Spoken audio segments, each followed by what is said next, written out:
This time, the mayor will call to order the regular city council meeting for 7 p.m. Tuesday, December the 7th, 2021. City Council Chambers, 201 East Nash Street, Terrell, Texas.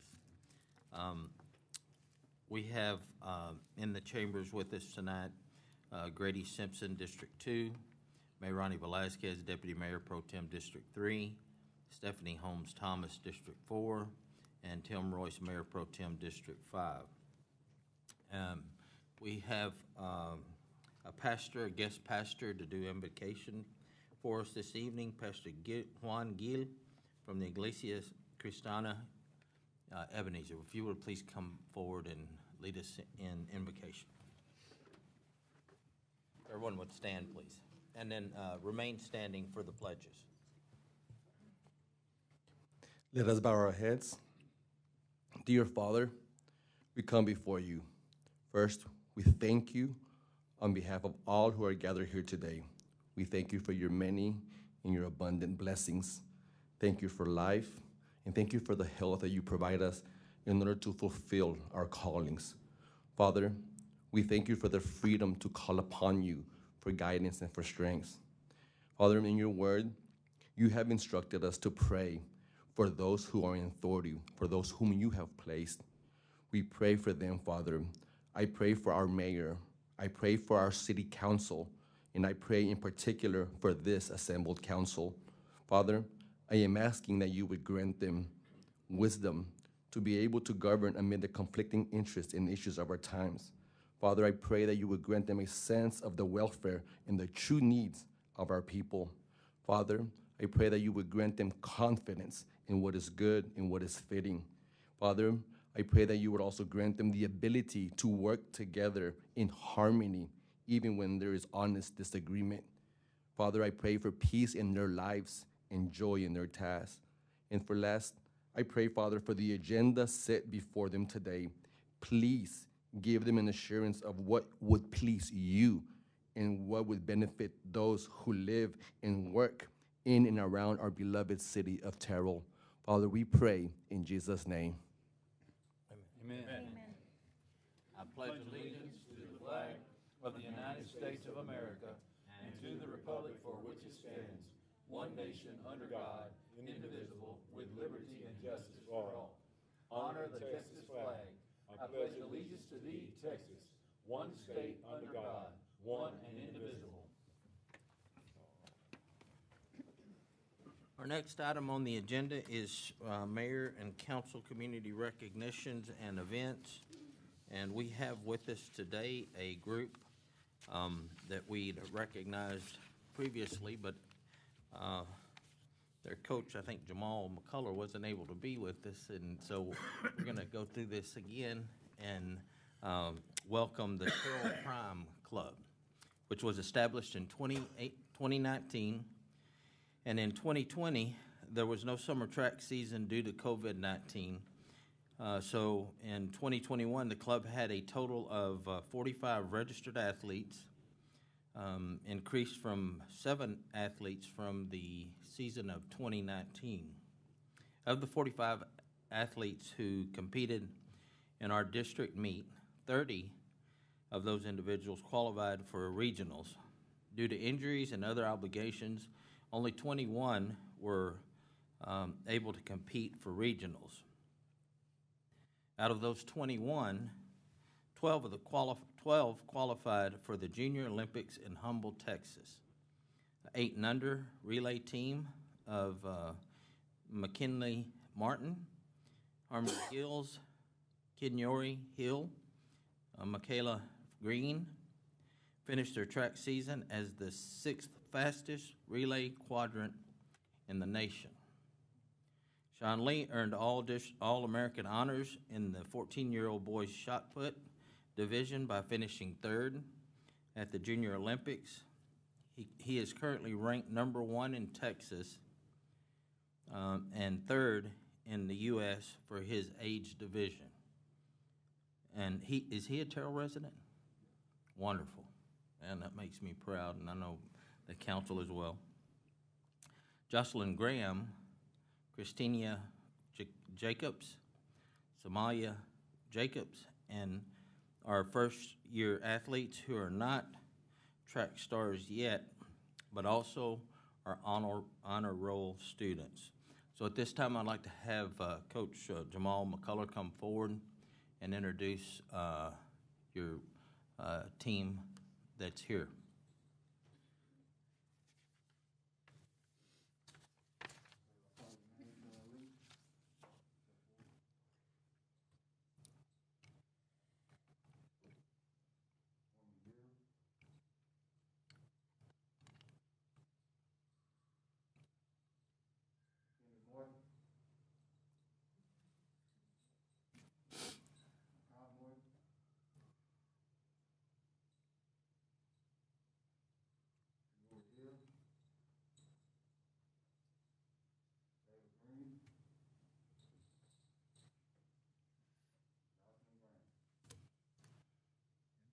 Wow, that's wonderful. That is great. These athletes they all competed in the Junior Olympics, and this is all their first year competing.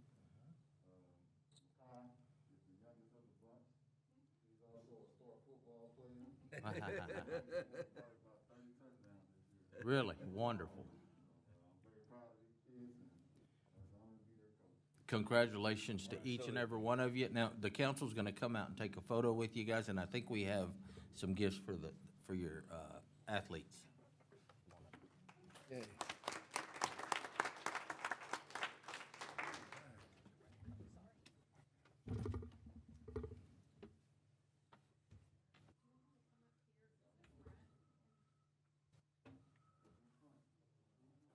Congratulations. Come on up. Come on up. Make sure you can see the camera. You want to come around this way? No, it doesn't. Sure. Congratulations. Fantastic.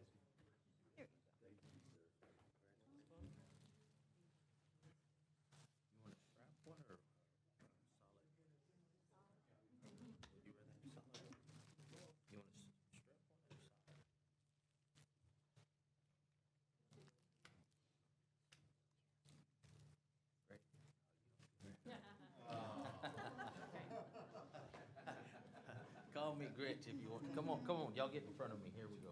Let's do this. There we go, right there. I am so proud as mayor to be standing here with these young athletes. And I'm sure the council is as well.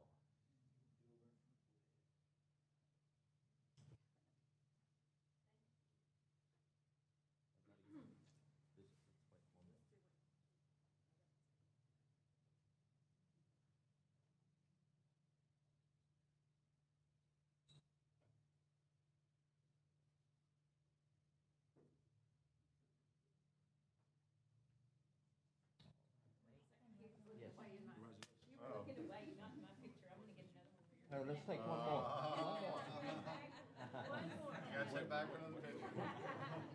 All right, here we go. Here we go. One more. One more.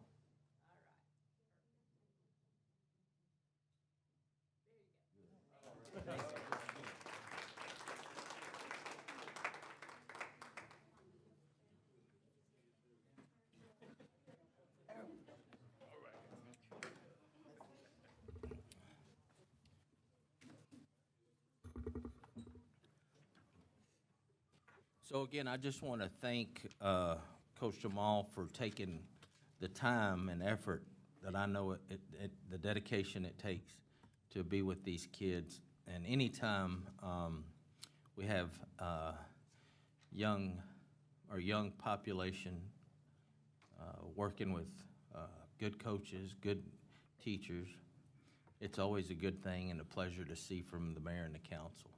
So thank you for your hard work. We certainly appreciate it.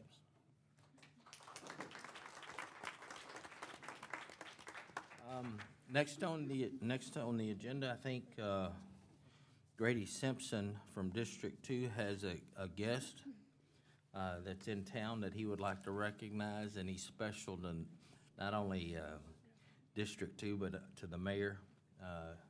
You want to introduce your guest, please? Yes, sir. I want to introduce Kennedy B. Jones. I always call him my best friend. We first met as little kids in the sandbox, and our first meeting was a fight. And we became best friends. But you know, Kennedy is an awesome and well-accomplished individual. He's the sixth of 8 children. He is a THS Terrell High School graduate. The favor of God on his ministry has allowed Kennedy to minister in great places, including Stockholm, Norway, Lithuania, Italy, Tokyo, Uganda, and Ontario. He has opened for our minister with gospel legends, including Shirley Caesar, Bishop Rance Allen, Kurt Franklin, Amy Grant, Barry Manilow, and Bishop Jason Nelson. Grand prize winner in Grammy Symposium Song Competition. First place, Gospel Music Association songwriting and singing competitions, and grand prize in both categories. Has performed at the Apollo Theater in Harlem, the Victorian Theater in Geneva, the Rock and Roll Hall of Fame, and has sung the national anthem for the Cleveland Browns and the Cleveland Indians at the Major League Baseball and All-Star games. He has recorded 3 CDs called To Worship, Christmas with Kennedy, and his latest release, You Are God. He is husband to his wife, Macy, and father to 2 children, or two daughters, shall I say, Althea and Alicia. He's retired from the Cleveland PD in 2018 with the rank of sergeant after 25 years of service. Ladies and gentlemen, I introduce to you Kennedy B. Jones. And also, by the way, Mayor, he will be performing Thursday night at Terrell High School at the Christmas event. So we're going to encourage everyone to come, and I believe it starts when? At 6:30. Yeah, I'm not surprised at all of all the accomplishments that Kennedy's had. Something that y'all may not know, that Kennedy, myself, and District 2 council member have in common is we all played high school football together. So spent a lot of time with Kennedy on the football field and baseball field. Didn't you play baseball too with us? I thought so.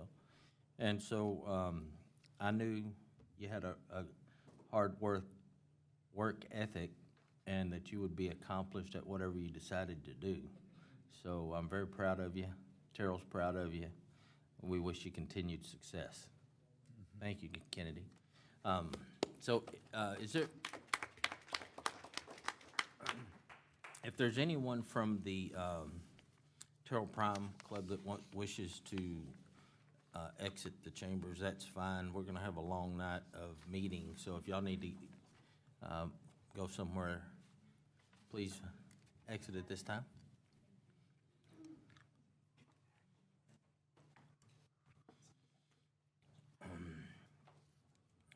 We're also going to take a moment to recognize the fact that another officer in the Dallas-Fort Worth area has passed. The city of Terrell and the city council is joining with our city's police and our first responders who are mourning the death of one of their comrades, Mesquite Police Officer Richard Houston. Officer Houston died Friday from gunshot wounds he sustained while responding to a domestic disturbance on Beltline Road.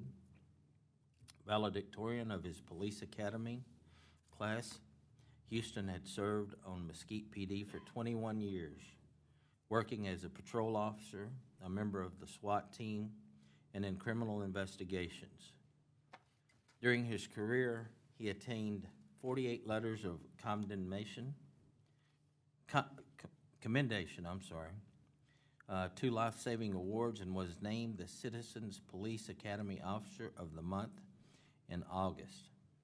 Services for the married father and 3 will be held Thursday at Lake Point Church in Rockwall from noon to 2 p.m. Representatives from Terrell PD will be in attendance. Houston's death marks the second line of duty death in Mesquite's history. We here in Terrell must note that we also have lost 2 officers, and Terrell mourns with Mesquite for the loss of their fine officer. So this time, we'll just take a moment of silence, please. Okay,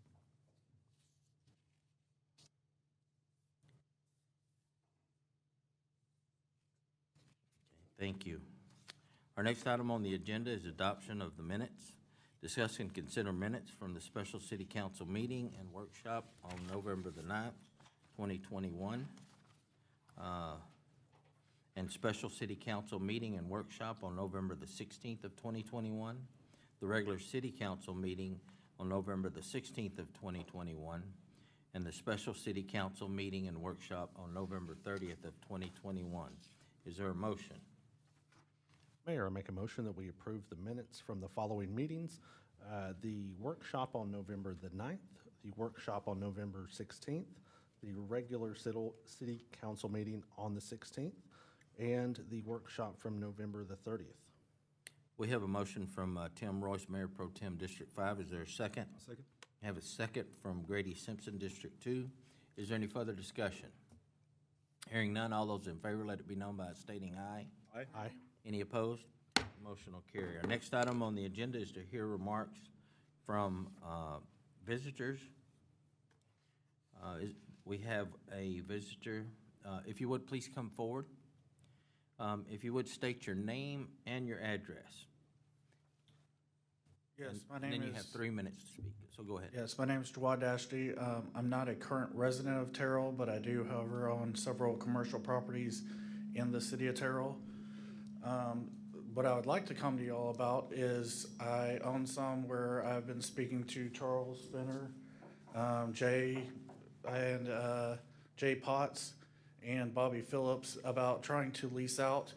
I'm well known in many cities for buying what's known as their worst properties.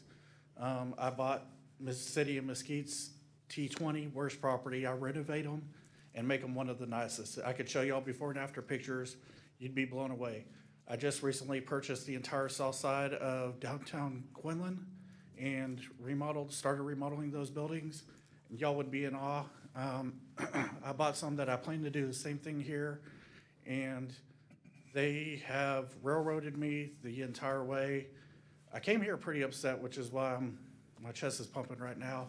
But if they were near as charming as you guys, because Mike calmed me down big time at the door with how friendly he is, if they were near as charming as y'all, we'd probably be somewhere by now in this whole progress. They have stood me up on every meeting that we're supposed to have, including phone meetings, including one that Charles was supposed to call me today, and it didn't happen, and this isn't the first time. They've done everything they can to time me out on my time before properties become non-conforming. And, he can shake his head, no, I've got a lot of this stuff in writing. I've had to consult attorneys about it. I understand. I work with a lot of cities. Most of the time, you guys want to work with me, especially if you see my work. I came to y'all to plead to y'all to somebody step in as an intermediary into this before it escalates, because I do such a great service to towns. And like I said, if you see what I do with these properties, I think you would agree with it. I don't know what their purpose is for trying to stop me from doing the stuff that I'm trying to do. I can only assume, because one of the first things they told me was, oh man, we tried to buy that building. And I don't know if that meant the city of Terrell or personally. But one of them that I had purchased and a few others that I was under contract for, I was told that they were trying to purchase, but they have tried to stop me in any way from accomplishing anything. And so I'm sure he's upset and making faces behind me right now, but I unfortunately had to go around him and come to this meeting and try to beg for y'all to please somebody who has the power to come step in and try to be the intermediary. The one that I'm having the most conflict with is in District 3, which is yours. It's a property at 201 North Blanche. I also have one at 201 West Grove, but I think that one will work out because I'm gonna do some pretty heavy development to that, to where I think we can find a resolution on that. But even whenever I send architectural designs of the most beautiful building you ever seen, they don't even reply to it. So that's all I'm asking for. So feel free to reach out to me afterwards. I'll stick around if anybody wants to talk. Thank you. Thank you for your comments. Our next item on the agenda is business items. Discuss and consider Crossroads Area Amenities Reimbursement Agreement. This is Mike Sims. So, Mayor and Council, I'm going to turn you to agenda item page 16. This is something that we've talked about in executive session. It's something that we talked about last week in open session. And you remember, kind of big picture here, take your mind out to Crossroads, and you've got Film Alley. Behind Film Alley, there's a lake, and we've had a kind of interlocking series of agreements with some of the folks involved in building and developing that lake. So the first part of this is that the owner of the lake, who's deeding that over to us, is making a set of improvements around it for the public. And so this is some of the pedestrian lights you see out there, the dock that's being put in out there, the sidewalk that goes around a portion of it out there, some of the fencing that is going to be out there. There's some seating that was installed recently out there. So that's all part of that package. All of that has a cost estimate just under $400,000.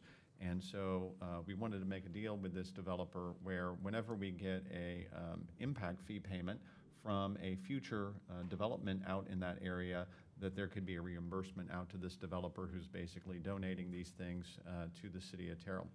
Remember that we have a going idea that this might be something that we want to entertain naming Gold Star Lake, and Gold Star Park is the park next to it. And you know, several weeks ago, we did hire our consulting firm to design the 1.5 acre park that is just down the way from this lake.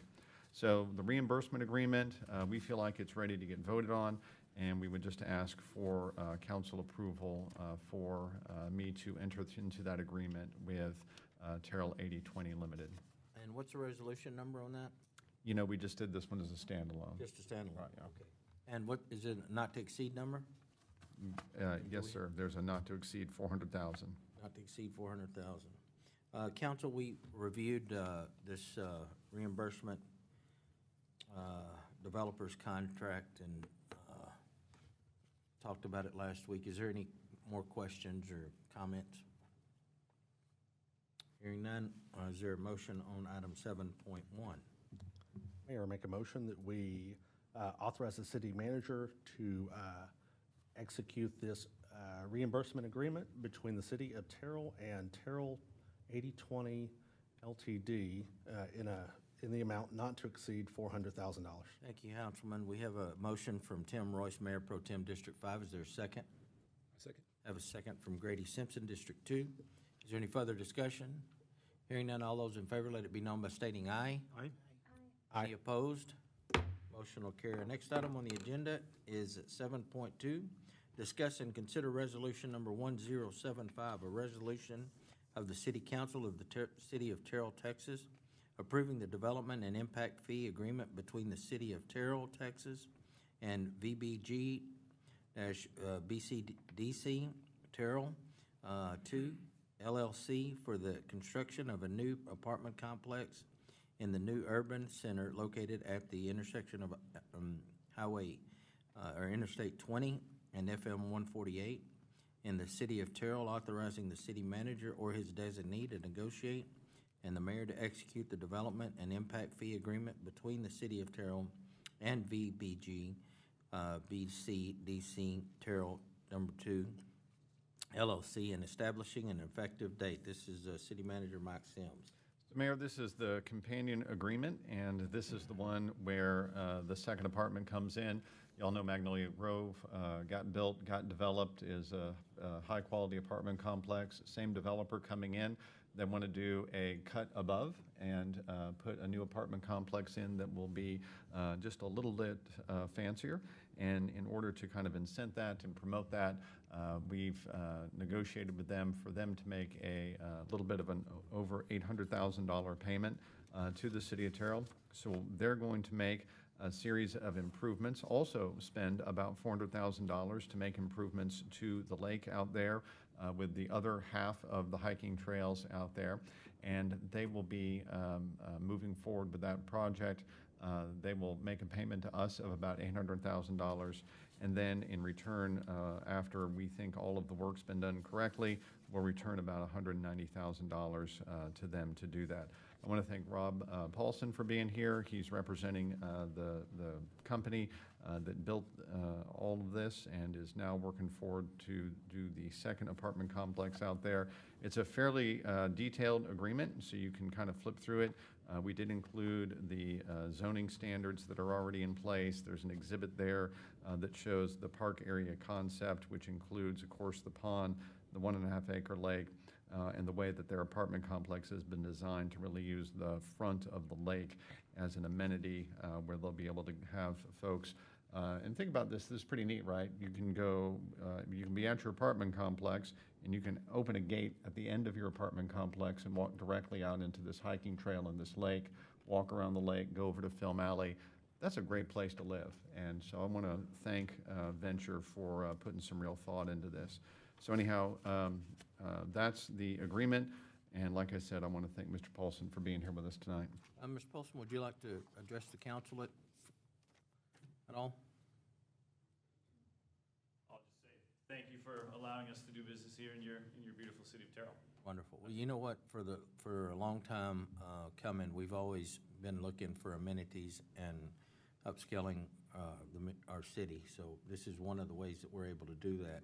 I think we saw this last Tuesday as well. So does anybody have any comments? Hearing none, is there a motion on resolution number 1075? Mayor, I make a motion that we approve resolution 1075. We have a motion from Grady Simpson, District 2. Is there a second? Second.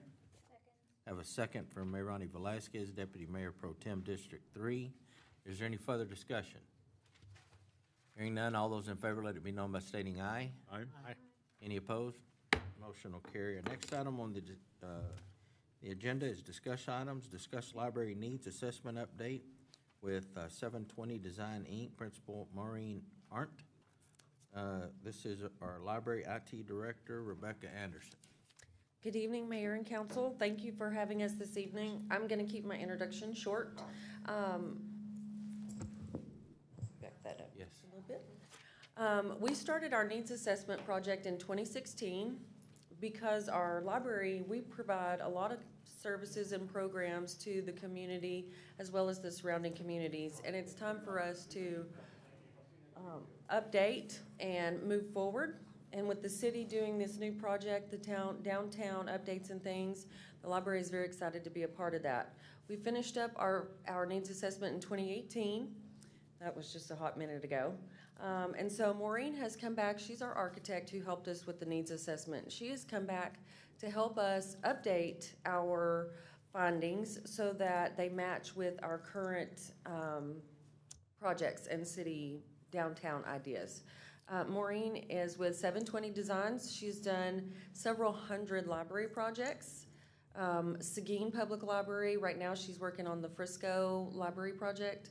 She's amazing. She's going to help us create a beautiful library, and I'm going to let her do her presentation. She's much better at this than I am. Thank you. Thank you, Rebecca. Thank you, Mayor and Council, for having me tonight. We're excited to share with you what we've learned about the library needs to best serve your community. So we wanted to share with you our findings, give you some information about what's happening in libraries today that's a little bit different than what was happening when your existing library was built, and what the next steps are for planning your new library. What do I need to point to?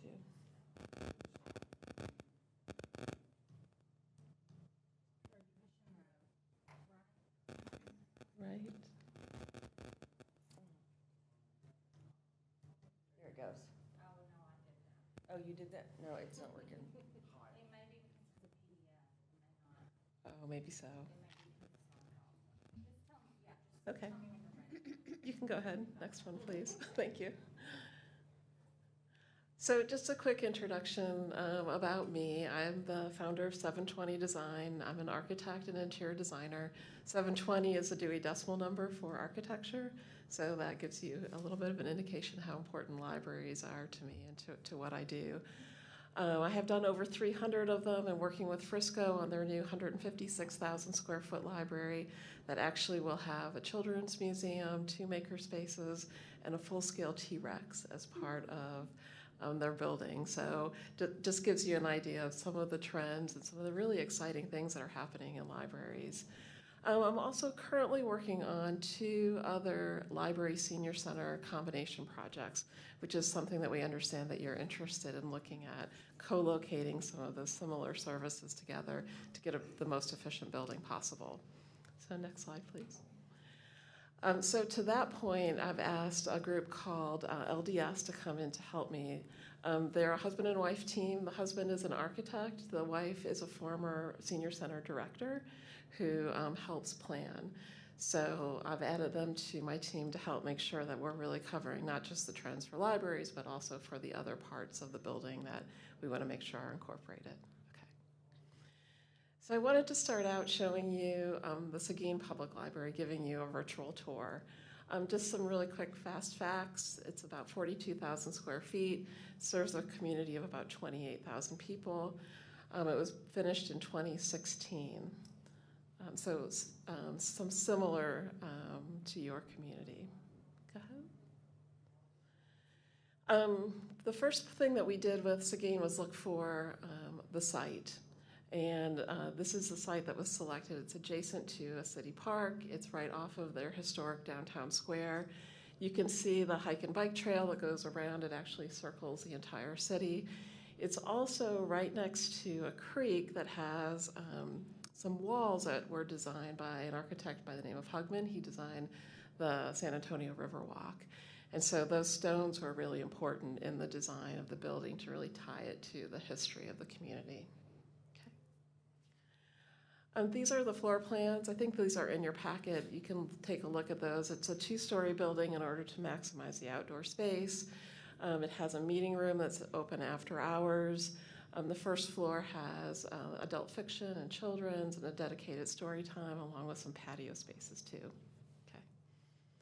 And on the second floor is the adult collection, a quiet reading room, because libraries aren't quiet. If you've been in your library, you know that it's a really exciting and happy place. And so providing some of those quiet spaces is important too. So the image on the right is the lobby. So I'm kind of taking you through the building. The bench that you see is from site harvested wood. And so again, we are looking for ways to really make this community-based design. So what is it about the site that we select that we can tie into the history, the culture of the community, and make it really shine and really fit Terrell like a glove? And then on the left is the friend sale area. So built into the lobby is a place for the volunteers to sell books and help fund some of the library programs. This is the multi-purpose room. So large, much larger than what you have now, but really flexible for setting up for meetings, for training. There's a catering kitchen that has a door to the outside, so you can have events in that space as well. This is the main service desk, and again, the wood that you see was site harvested from the trees that we had to take out. The image on the light above the desk is an image of the trees from the site, and so we took photographs of some of the existing history. I actually went around your downtown and took some pictures of some really interesting parts of the buildings that are near the future downtown site, and there's some really great details. An industrial feel that could look really great in your building. Next. Conference room that's shared between public and staff. So again, looking at how we can be really efficient with spaces. And again, the table from the site and the wood from the site and the picture of one of the trees we had to take down.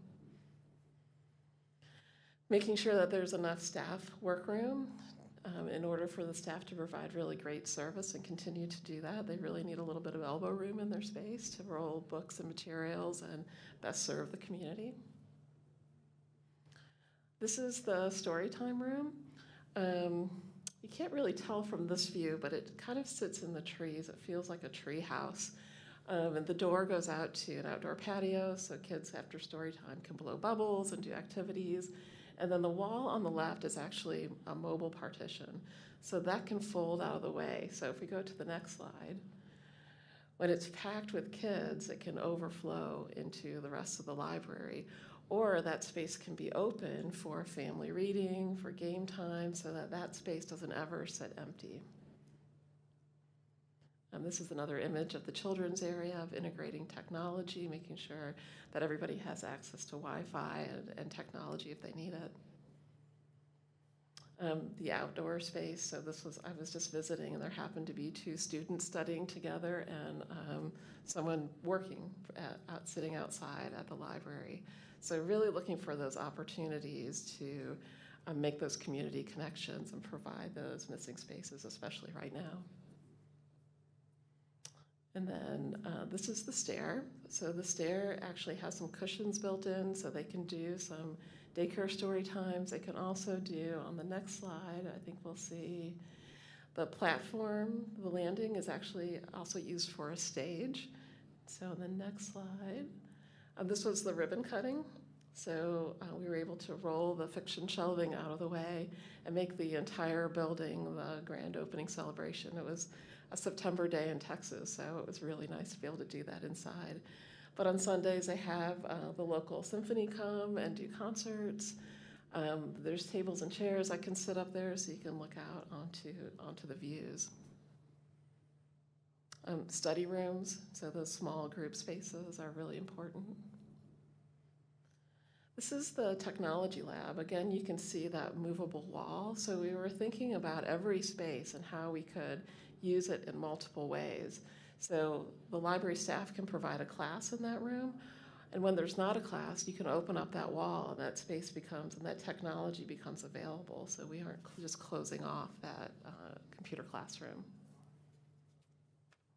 This is a picture of that quiet study room, so a whole different feel of that traditional quiet kind of grand reading room. This is an overall view of the second floor. This is the teen area. So in the teen area, we've got the collection on casters.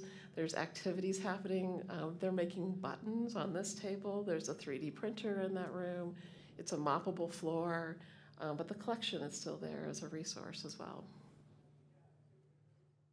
And then outdoor spaces. This is a picture on the creek side, and you can see the 2 balconies at 2 different levels.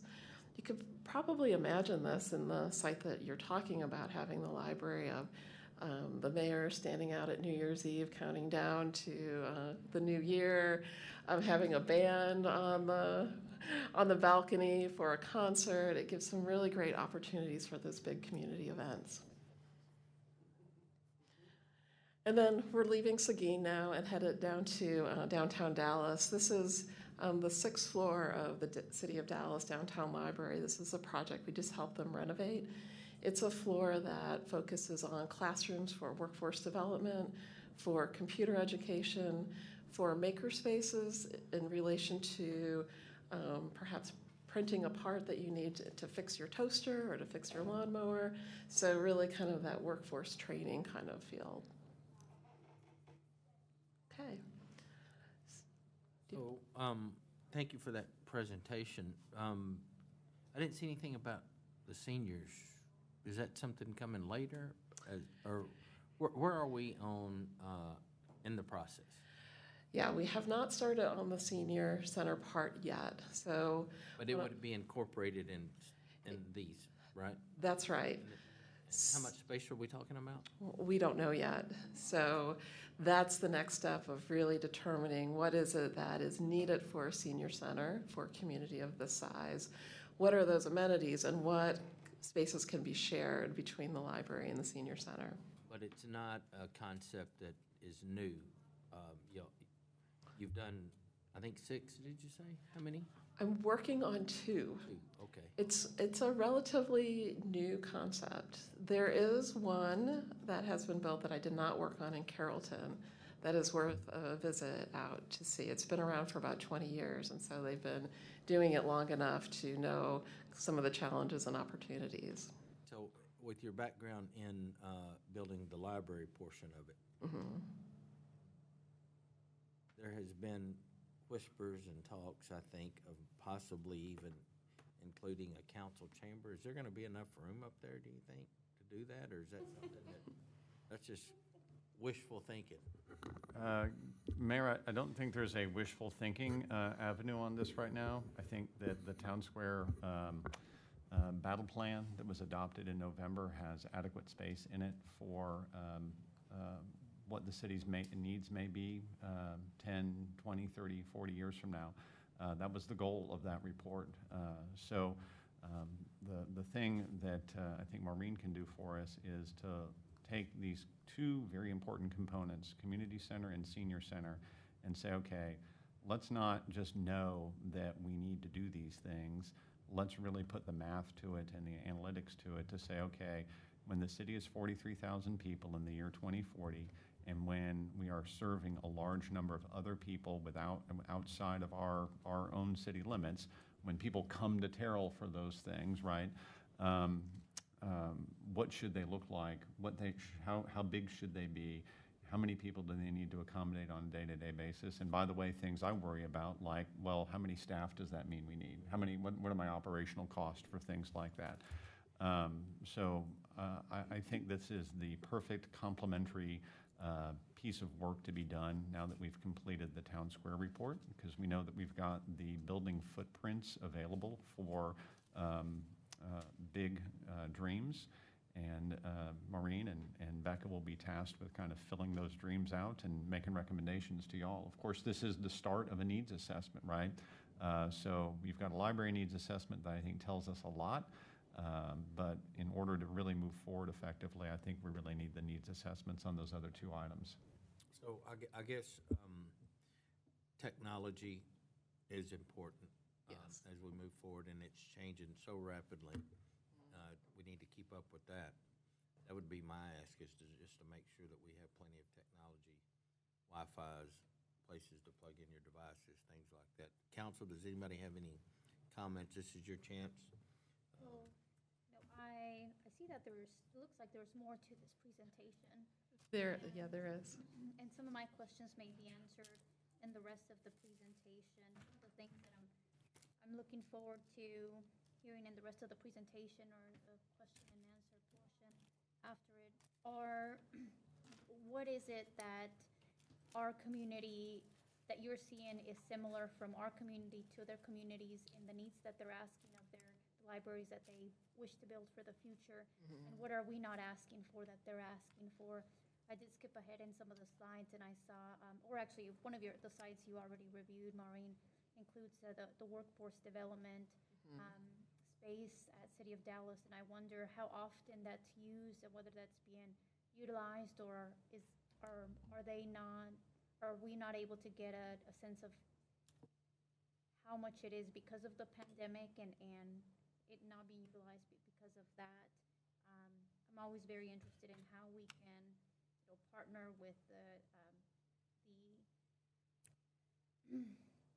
the assets that we have, whether it's people or buildings, regarding workforce development and literacy, and of course spaces for studying.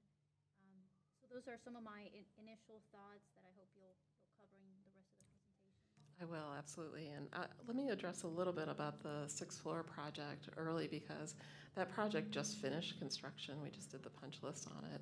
So it's opening at a really interesting time when we're recovering and going back. So it will be really interesting to see what happens with it. They do have some really strong partnerships in Dallas with their workforce development. In addition, this is at the Dallas downtown location, so there are also partnerships with those experiencing homeless, advocates, recently incarcerated. So they have a whole different kind of population that they're serving. But what I would recommend is that at some point we take a trip down there. It's not far. Tour the space, see what's happening in there, talk to the staff, and understand how those partnerships developed and what might fit here that you could learn from. Thank you. Okay, so I'm going to go into the facility master plan really quick, and just wanted to kick that part off by saying that the State Library of Texas in 2017 commissioned a study to understand the return on investment for libraries, and it's for every dollar spent, $4.64 comes back to the community. in economic development. So really positive and really makes a strong case to be the anchor of the downtown development for sure. Okay. And libraries of the future are not quiet spaces. There's no shushing in most libraries, certainly not here. They're more about people spaces or about community and learning, and Becca has done a lot of that, both at the library and in sites that have been identified off-site. So bringing that all together is one of the goals of the new facility. Some of the technology that we're seeing that's new are STEAM and STEM technology, so really expanding on things like 3D printers, laser cutters, and identifying what pieces of those equipment and technology are really important to Terrell and can best benefit the community, because it's not the same everywhere. And then that technology innovation. Okay. And then there's some really unique opportunities for these shared spaces to really create the synergy to push that even a step further, of using the technology that the teens might use to make a present for their grandparent, but workforce development might use to learn robotics for a job. Okay. So at the close of the needs assessment, we had some actionable items. They were to update an aging collection, which the library's been working really hard at doing. We knew that there's a need for additional space. They're developing a staffing plan based on some RFID technology. I know some of that is in progress as well. Increase the presence on the website. That's been happening. We did a facilities condition assessment to see if it was possible to expand on that existing site, which it really is not, to be able to fit the space that you need, as well as parking. And ultimately increase kind of the people space in the library so that there's room for people to sit. So that was part one. Part two is the programming, so that is the next slide. So we can look at some American Library Association standards for square footage per capita is what they generally look at. And you can see when your building was built, you're at 0.72 square feet per capita, which was right in line with where it should have been. By 2020, you're down to 0.17 square foot per capita, so you're much lower than any standard recommends or state average. And if you continue through build out at about 83,000 people, so perhaps a little further than what Mr. Sims mentioned of 2040, you're looking at 0.11 if you do nothing with the current library. So next slide. So there were two standards that we looked at, the excellent and the exemplary. The excellent standard is 0.8 square feet per capita. The exemplary is 1 square foot per capita. So if we just look at the state standards, we're looking at about 57,000 square feet of library space that's needed right now. Now that's just one kind of marker, and it's a place to start. We also dig a little bit deeper. Did I lose my?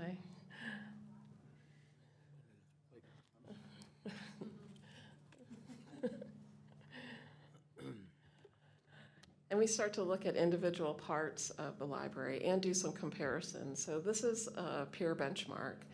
And so you can see where Terrell is in the bright blue bar. And then we've compared to other cities of similar size. The red is what the library has now. If there's a blue bar above the red, they are in the process of building or designing additional square footage. So you can see Seguin, Round Rock, Allen, San Marcos, Saginaw are all at 1 square foot per capita. And then the average statewide is about 1.5 square feet per capita.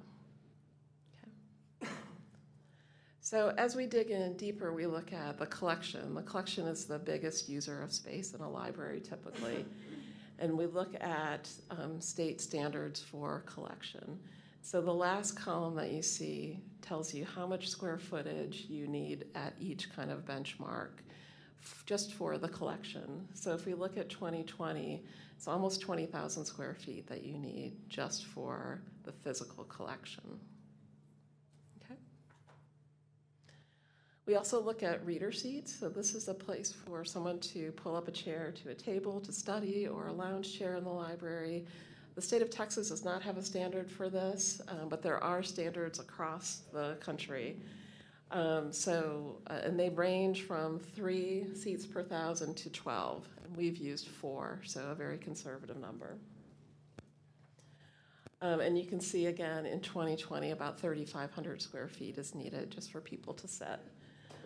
Technology is also regulated by state standards, and they give 2 levels of that: 1 piece of technology, 1 computer for every 1,500 population, or 2,000. We've used the higher number because these standards were written in 2014 and people are bringing their own computers in, and so we're using the higher standard. But you have 30 right now, and you need about 30, so you're in pretty good shape for technology. Okay.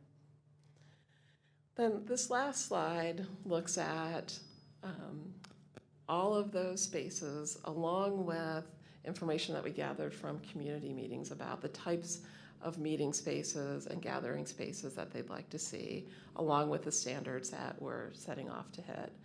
And you can see that the square footage ultimately for a library in Terrell at build out is about 70,000 square feet. Okay. So the key points for moving forward to make this building really last another 50 years, a new building last 50 years, is to make sure that we look at the building to be really flexible, to look for partnerships within the city and within the community. It's possible to do this as a phased build out, that you don't have to build all of this at once because things will change between now and your ultimate build out. Every library wants to be very visible to attract as many people as possible. We think probably 2 stories for the library space, but depending on other senior center and the community center, that might mean another story. And so looking at those kinds of statistics when we have those needs assessments is going to be really important about who goes on the first floor and what's easiest to access. And then just making sure that at each decision we're thinking about the cost to operate and the cost to staff, and making sure that those shared spaces are easily to see and easy to change as things change moving forward. Okay. This is an early adjacency diagram we used as a kind of a first step of the phasing and how the library might be stacked. That's one of the next steps after we reconfirm the needs assessment based on the changing needs of the library, the senior center, and the community center. And then, can you go to the next slide? Oh. And so these are our next steps, really to go back and update the library's master plan based on what's changed over the last 4 years, solicit some additional community input to find out what of their needs have changed in that time, verify the space needs for the partner building cohabitants of senior center and the community center, and then that will start to tell us where this might fit into your downtown square. You can see the site plan on there. That is from Seguin. It's from the early part of the process when we were test fitting to see what would a building footprint look like, what could the site amenities be, how much parking will fit, and so those are some of the steps that we would do for you as well to really determine how that will work. And then the last slide is the rendering that we did for the Seguin Public Library. They used the rendering and the floor plans as part of their bond election in 2012, and those really beautiful, exciting images really helped the community to come together.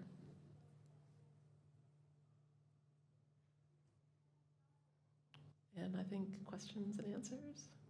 So what's the cost of per square foot for a library today?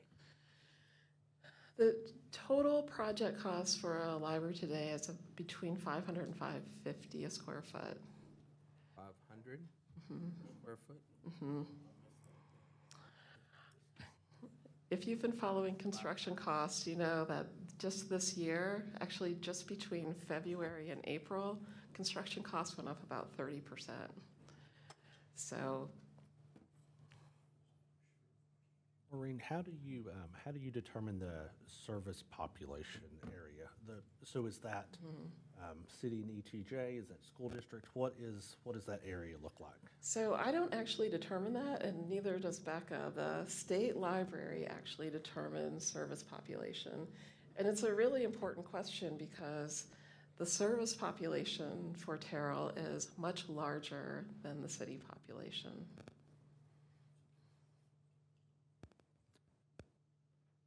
So if, at 70,000 square foot, then you're looking at $35 million.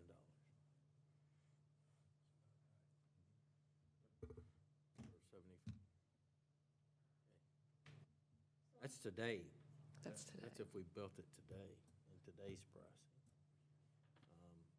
Okay. The Question? numbers we saw earlier, the 14 million, was at the Seguin Library? Yeah, the Seguin Library bid in 2014, and What was the square footage of that? 42,000 square feet. The total project cost on that was about 14 million. But boy, they hit the market at just the right time. And the service, where are we in comparison to their service? Seguin's service population is about 28,000 people. And we're at what? Is it? 57, a 57. little over 57,000. Our service population should be about 27,000, and it was a couple years ago.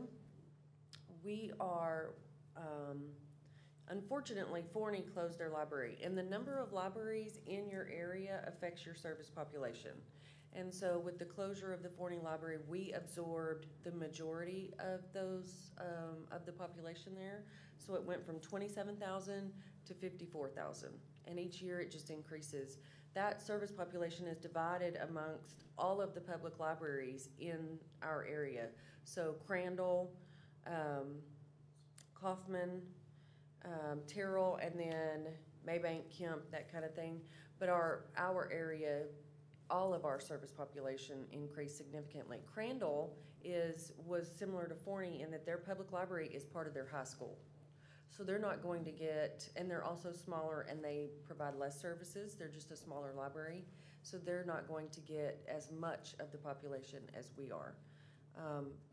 Although we are not the county library, we do serve more of the county than the county library does. We do provide, they do more in some areas and we do more in others, so. Yet unfortunately, we still have to finance part of the county library in addition to our own. We do, yes. Rick, I would say this comes with tenure, and so Stephanie, you're the newest one, so the numbers, it's a moving target, right? So when we discuss this in another couple of years, that service area would have changed. When I started council, I want to say the police station is 36,000 square foot, and the library assessment at that time said 40 to 43,000 square foot. So just to let you know, it's always a little bit of a moving target. So it's going to grow on us every year. Yeah. But we also were not including necessarily a senior center That is and true. a convention center and that kind, a community center also. If you're including those things, you have to make room for that. Yep. Nope. And if we're gonna do full service senior citizen center like what we have here, they have a full kitchen, they cook meals for people in the community. They're gonna need space and resources there to be able to do that. Right. Right. Do we know, rough estimates, do we know what is slotted for, let's say we're at 70,000 square foot, do we know what is assigned for senior center? We do not. That is something that will come as Maureen does her needs assessment there. We are, Maureen and I were discussing earlier, I have a meeting with the new director for the senior center as well as the senior connect director to see kind of what their plans are moving forward. We're starting over since COVID. And then we will be reaching out to them and meeting with them to discuss it further to see kind of what their plans are and what we need to do. Let's back into it real quick. So how many square foot does the senior citizens currently? They have the first floor of Old City Hall, Do we and know I what- don't know the Does square anybody footage know of what that is? Fenner, you know what the square footage of the senior citizen building is, what they occupy? Mike Sims, do you know what the current square footage of the senior citizens? Do we have any idea? Can I tell you, well, I don't have that number off the top of my head. I'll Just let a him guesstimate. look that up. It's probably at 4,000 square feet, but we'll see how close I got on that. No, let's just I don't say know if you 5, guys that would talked give about us this already, 6,500. but Go ahead. to me, the biggest problem with the senior center is the amount of repairs that are going to be necessary to keep it going. And as y'all probably already mentioned, pardon me, I had to step up out and talk to our redistricting lawyer for a minute, but if you do a tour of it, you will see a lot of I've been over there. difficult with maintenance and operations and that sort of thing. So, yeah, it's more the practicality of how much longer are we really realistically going to keep our seniors in a 1919 building. So, But if we're looking at 70,000 and we back out 5 for the seniors, it'd be 65. 5204. Yeah, well, 55, so kind of We're give us gonna an need a lot idea. more room than that. Huh? I'm We're sorry? gonna need a lot more room than that. We all need a lot more. That's what we can, I'm just trying to. Mayor, can I just address something Yes. that you brought up earlier, and pardon me for missing bits and pieces of this, Maureen. I've seen Maureen's presentation. She and I've shared thoughts on this before, so I've seen a lot of that presentation. I come, as y'all know, from the school of share what you can share with partners and with governmental entities. So to me, an inherent part of this discussion as we're moving forward is things like, well, what should we share with Southwestern Christian College? What should we share with Trinity Valley Community College? What should we share with the Senior Connect guys? What should we share with any other entity around here that needs to be in partnership? I certainly don't want to say that we're doing exactly this, but I will lead you over to the Cedar Hill example. So what did Cedar Hill do? Cedar Hill and Cedar Hill ISD have a good close relationship similar to what we have. And they decided that communication between school district and city was a wonderful thing. So they decided to build one building, and that building is technically a condo, right? It's a condominium where part of the building is owned by the city and part is owned by the school district. They signed an agreement up front. They built one building and saved them on construction costs. Half the building is the ISD administrative offices. The other half of the building is the city hall. They have one set of meeting rooms down on the bottom, and whenever they have meetings, just like you guys have nameplates here, switch the nameplates out, city council meeting, switch the nameplates out, school district meeting, switch them out again, planning and zoning meeting. It's a very efficient operation, and it means that the city manager and the superintendent, they got to ride the elevator together. They got to see each other. They got to work together, right? Same thing with the mayor and the school board president. So I'm not saying that's exactly the model we'll have here, but what is in my mind as Maureen does her work is we need to be making sure that this civic space isn't, well, this is ours and we're going to protect it from against other government. No. We're going to share and we're going to find partnerships so that this thing works the best for the citizens. Yeah, I like that model. I can live with that model. Who else? Anyone? I echo the concerns of my fellow council member, Royce, in the question about the population in the service area and how that calculates per capita and how that and calculates square foot, and then it leads to the cost, and then, moves on to how that cost is going to be shared or absorbed by the city of Terrell. So I wonder, are there any ways to get around the population state service area? I mean, do you have to use that number to calculate, to make the rest of your calculations? Or do you just wait until the next city builds another library so your numbers are decreased? I mean, our population service area is not that, our population, city population is not that large.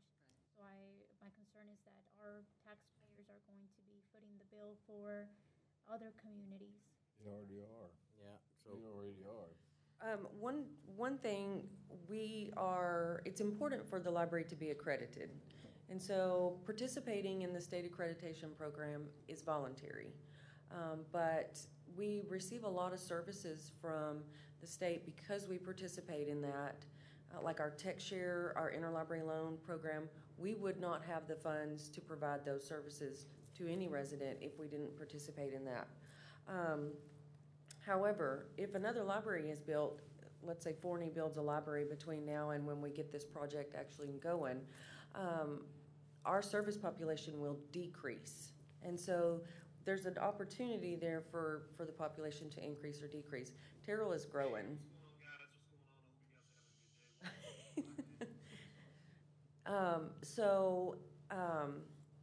Sorry, I lost my train of thought. That was funny. Well, let me just say something, before we all get bogged down on numbers and service area and residents. We're just at the beginning, right? So I'll caution the council to, while you have these concerns, let's get through the process a little bit further. And then as we start working on numbers, then we can start, zeroing in on who really we're wanting to service and how we're gonna service them. And that'll give us a better hard number. And then who our partners are gonna be. And then we can come up with the funding. No, I think that's the exact right theme. And remember, part of this is phasing, right? You don't build the whole thing all at once to begin with. And so if we have a phase where we're building a library based on a certain service level population, okay, great. We get to a point, we get to a decision point, and we say, okay, we're gonna go this direction or that direction. Maybe you build it so it's expandable. Maybe you build it so that you're meeting the goal that you have for today and you need room to expand to something different. And then also remember, your senior center and your community center aren't tied to the state standards, right? Just because you might have a building where they're co-located doesn't mean that you have to use the service area population for a library when you're translating that over to your senior center, right? You can make your own senior center size decision. And that's what I'm hoping that Maureen will be doing for us here, is to make sure that we're planning. To me, our senior center should be sized to a city of 43,000 if we're aiming for the year 2040. If we want to aim for the year 2050, then you're making a little bit bigger decision, right? And again, the questions of phasing all play into that. Okay. Good? Everybody good? Thank you so much. I enjoyed the presentation. Thank you. Our next item on the agenda is to discuss redistricting process. This is going to be Mr. Sims. So, Mayor and Council, we have a guest with us today. He came in, flying in from Greenville, and we let him take a moment to take a deep breath over in the Spencer room, so we're going to go get him.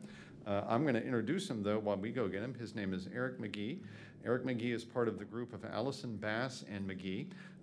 His name's last, so he must be the best lawyer in the group, right? So that's a little joke for you. Is that Greg? Greg shakes his head, yes. There you go. The way it works. He does all the work. There you go. So I believe Mr. McGee has been in 4 different cities today talking about redistricting, because it's the season to redistrict, and that's just all it boils down to. We've been holding off on our redistricting, as you know, because we wanted to see where the school district was going to go. The only complaint I've ever heard about the current district boundaries is the issue of the confusion where you get to what I would call the Velasquez district and the Simpson district. When you get to those 2 districts, our lines make sense, but the way the school district lines were drawn back in 2010 kind of wiggle through our boundary line, and that's created confusion for some time. So we wanted to make sure that our law firm was able to look at that from a process standpoint. Remember, there's not just a lawyer you're going to meet tonight, but there's also a geographic information staff behind him that does a lot of the analytical work as well. And it's great to have a legal team that can lead that and get you through the process on that. So what did we put in the packet? I basically gave you a document dump of things that the Allison, Bass, and McGee law firm has been sending to us over the last 3 or 4 months or so. So there's an advisory in there, there's guidance in there, there's things that most city councils end up passing related to this process. Some of them get called orders to redistrict and all that good stuff. So there, you might say, man, that starts to sound pretty intimidating. Well, there's a lot of state law and there's a lot of federal law that you're abiding by when you go through this process. So, Mr. McGee, I've given him a little introduction, and because it's so complicated, I think what you need about 4 hours of their time, maybe? Take it away. Thank you, sir. Go ahead. So I'll talk just briefly about the process, just so you kind of understand where we're at and how we go and where we head from here, and each one of those various steps that go along. If I need to. Okay. Okay. So the redistricting process, every 10 years you have to go through that. It's called the census. Obviously, we know that there is something a little bit strange that happened during the 2020 census. That was called COVID. It's very interesting. A lot of times I've gone through this process and people have said, how do I know exactly who lives right over here in this area where it says 36 people? There's at least 60 people that live over there. Well, there's probably an undercount in the census. There's nothing we can do with that. We're required by law to do that. So what you look at through the process is a couple of things. And also we're delayed this year. This is the latest we have ever done this, and the partners of our firm have done this since 1970, 1980, 1990, 2000. I did the 2010 census, and now I've done the 2020. Normally what happens is the census data comes out, it's released by the U.S. Census Bureau sometime in January. Last time, 10 years ago, it was released in February. They got a 30-day extension. This time we had something a little bit different that happened, and that was it doesn't work out every time that there's a change in presidential administration. COVID was a factor. The Census Bureau did not even release a portion of their data until late August, and the actual data was released in September. And so what you look for is you look at the requirements of the Voting Rights Act of the 1960s, the Texas Constitution, the U.S. Constitution, and the Texas Election Code. And those provisions tell you all the requirements that we have to go through when we look at redistricting. The most specific one that you have to look at is how far away from the deviation are you? And what do we mean by deviation? I'm going to show you up here. If I can remember how to do this.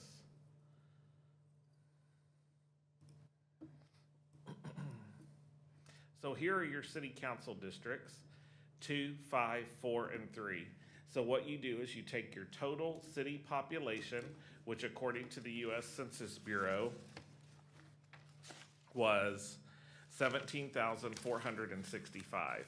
It's easy math from there. You have 4 individual districts, and you just divide the 17,465 by 4, and that comes up with the ideal population for each one of yours, which is 4,366 individuals is the ideal population for each one of your city council districts.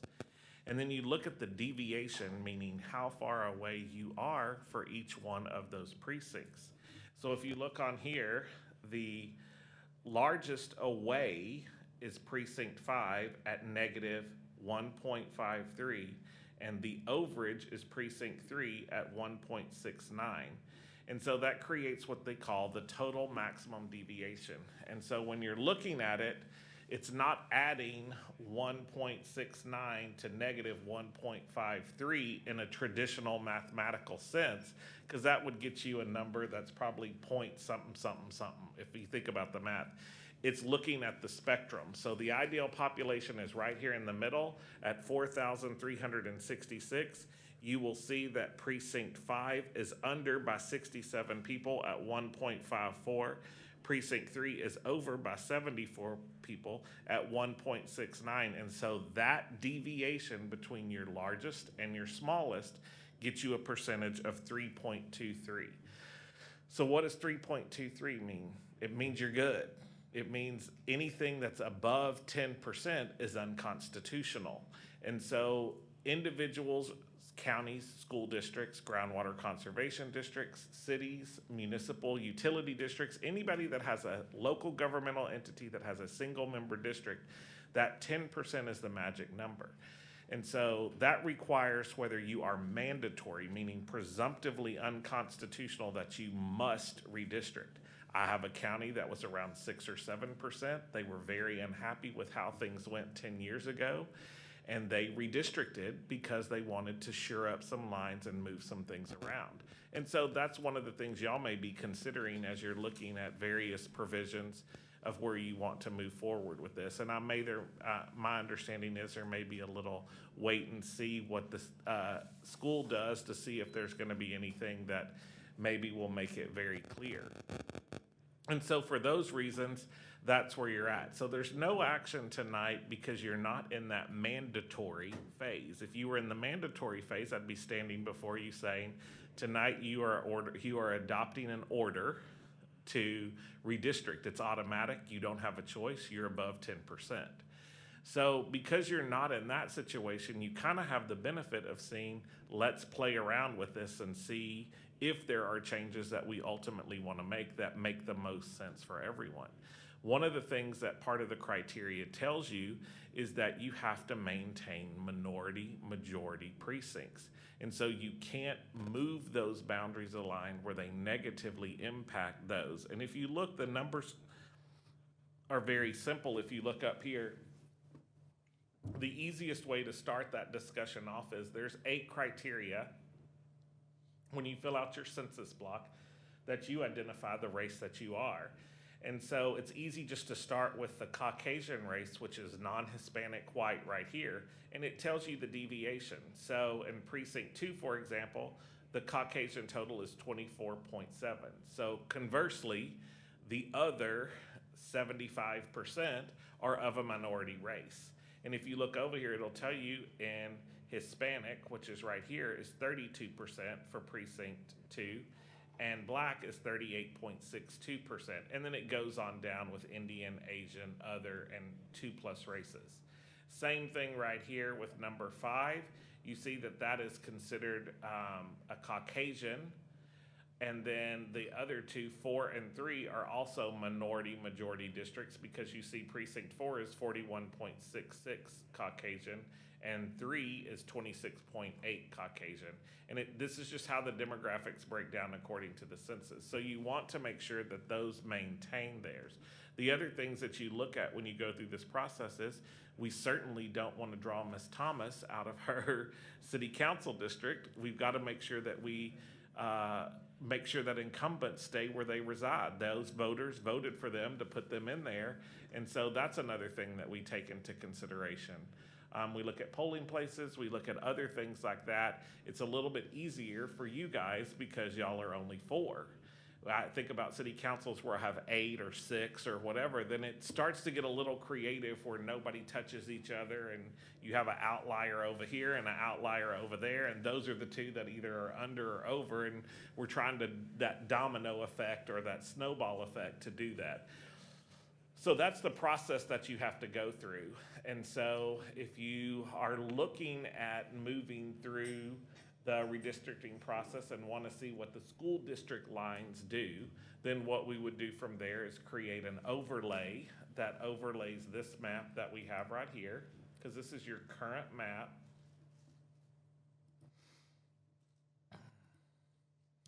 That you see on the screen right here. These are your current boundaries. You see each one of you identified as 2, 3, 4, and it shows you the percentages right there of how far away you are.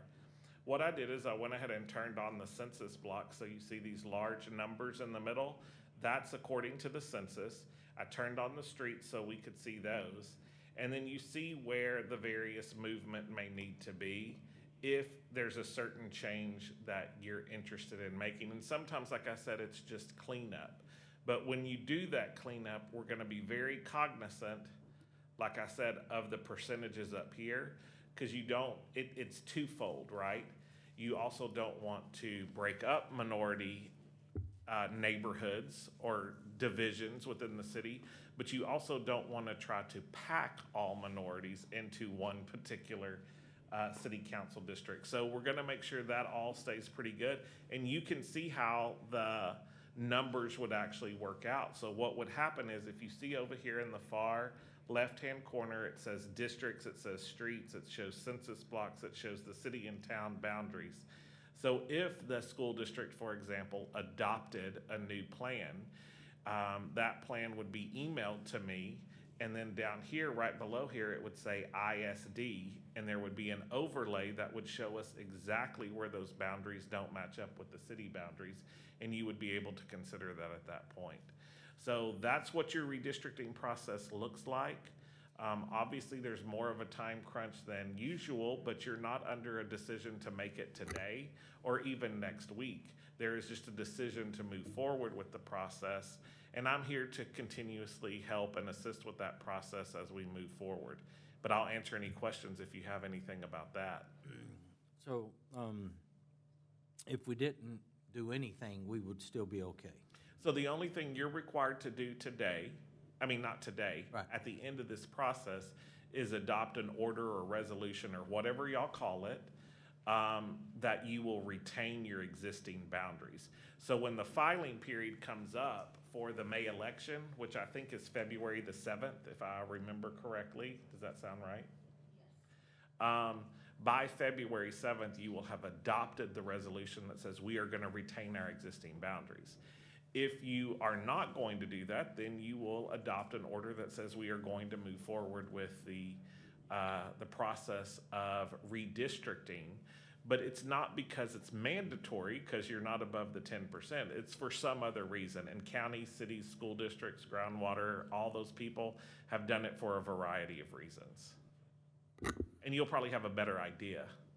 So, Mayor and Council, just to give you a little more process steps here. So what we would normally do with anything that is very citizen input oriented is to form a committee.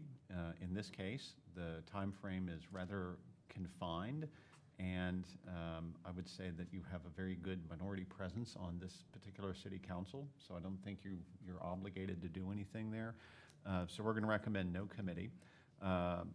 But we are going to recommend public hearings. And so what we'd like to be able to do is let you guys read through this, study this, think about what sort of issues these maps bring to mind for you.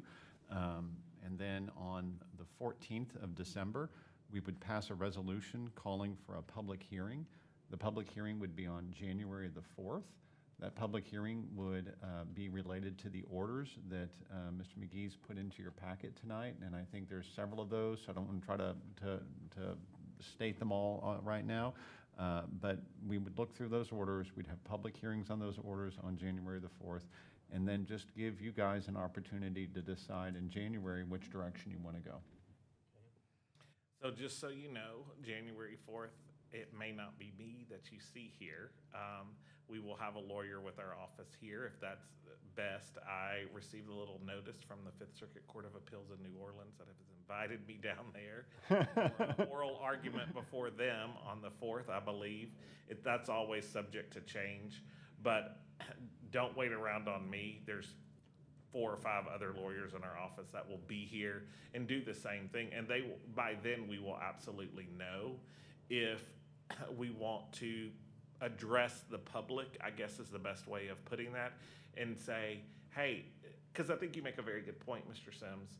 Normally, especially with when you're forced into the redistricting process because of that mandatory and where you have had extensive growth, there's a lot of citizen input that likes to be had, especially the small, county, it's one thing, but the smaller you start to get, like city limit boundaries and even a groundwater conservation district, citizens really like to have their input. Here, it's not that drastic of a change. It sounds more like you may be interested in following some school district lines just to make voter confusion less likely, because then you have one neighbor that says, oh, I live across the street, I'm in City Council 5. Oh, I'm in City Council 5 too. Who's your school board member? Oh, well, I have school board member A. Well, I have school board member B. That creates a little bit of confusion when you're talking about those things. And so if it's just to shore up those kinds of things and clean up just some ambiguities is the best way I would know how to call it, then there's probably not a lot of work that goes into that. It's like this map that you see up here, there's an overlay that's over it.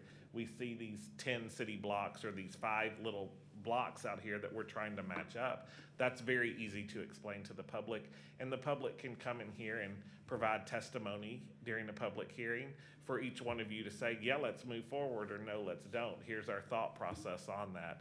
And it's not really that difficult. You're not in the situation of where we're really trying to help negotiate how best to equalize each one of you, because this is not really a equalization thing. This is more of a cleanup, some ambiguities. I do have a question, and maybe it's for Mr. Sims and council, if you'll help me, if you could roll up to the top of your screen, and I would say all of our council districts have this a little bit. So some of this is new land that we annexed over time. So if I take, you know, I think that's Grady's district over there, number 2, but even if I look at the north side, the very north side of town, how do we determine that that was District 4 on the left side of 986?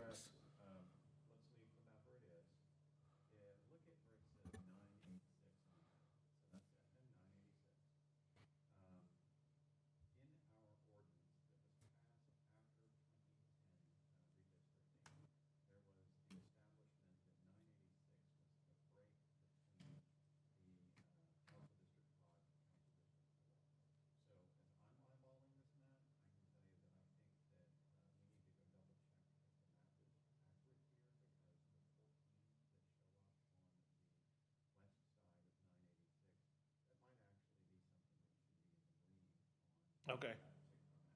So staff is going to do a little review of this and make sure that we've got everything right. But and I can send this to you guys, the ordinance right now says 986 to the city limit, right? So every time we've annexed, 986 is still there. Right now it says, I believe, Rose Hill all the way to the city limit. So if we were to annex down there, well, Rose Hill would continue to be the break.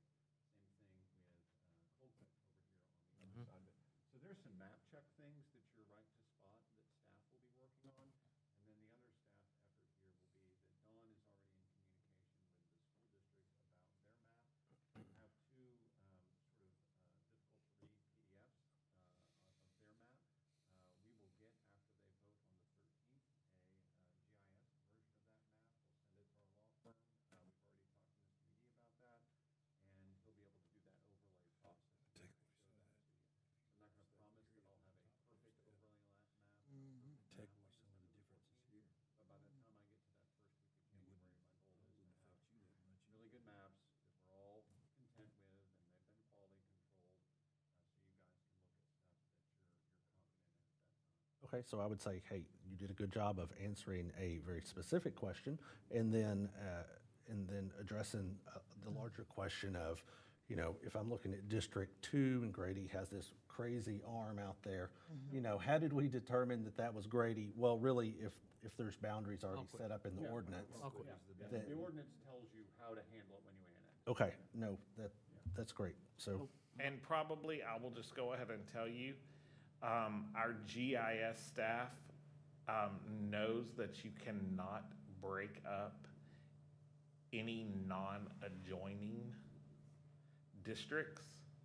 And so probably, like right here, if you're looking at this arm, there's 0 population in there. They probably just clicked those and assigned them to 2, just because there was no population there and there's no effect. And the same thing up here with this 14 and 0. I mean, we didn't have the ordinance from 10 years ago that showed 968, and so their thinking always is these two touch one another, so it must be that way. Well, I have a quick question. I hear that, thank you. Can I just give another clarification? I'm sorry.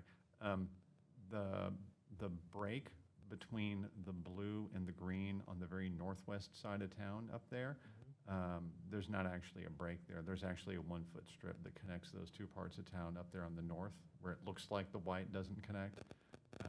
It calls that, yeah, up to your left. There you go. Greg said incredible. There's not actually a gap there. There's actually a 1-foot strip that connects that. So that's another one of these mapping quality control things that we'll help out with between now and the next meeting. So on the 986 issue of the 14 residents, if we move those to 5 instead of 4, that's not enough to That change actually anything. helps your numbers. Okay, Because that's what see, I if you thought. look, 4 is over by 0.82. Yep. So 4 is over by 36 people. Uh-huh. 5 is under by 67 people. So you're just bringing your number down even, you know. Okay, cool. That's what I That's thought, one of but I the want to make sure I was positive reading changes. that right. Yeah. All those people are voting for me. Wow. 14, are you sure? Yeah, just those 14. All right. Yeah, I've had a chance to attend the school board redistricting, one of their committee meetings. And what I realized was that not only are the lines between District 3, the district I represent, somewhat different with with District 2, but they're also different with District 4. So I want to clarify, I know Mike mentioned 2 and 3 have some differences, but 4 and 3 also have some differences, which is something I did not know until just recently. So what I'm hearing is there's no mandate to move forward with redistricting, and I did not see that order in our packet, so I'd love to be able to read that order. I'm assuming I know exactly what it's going to say, but I'd still love to be able to read. Was it done? The thing that Mr. McGee and the thing that we're referring to is that Mr. McGee provided something that's titled Initial Assessment of the City of Terrell, Texas for purposes of redistricting evaluation. If you get and you start reading through that, you'll find that's kind of the long form version of what Mr. McGee had to say. That guy right there, yeah.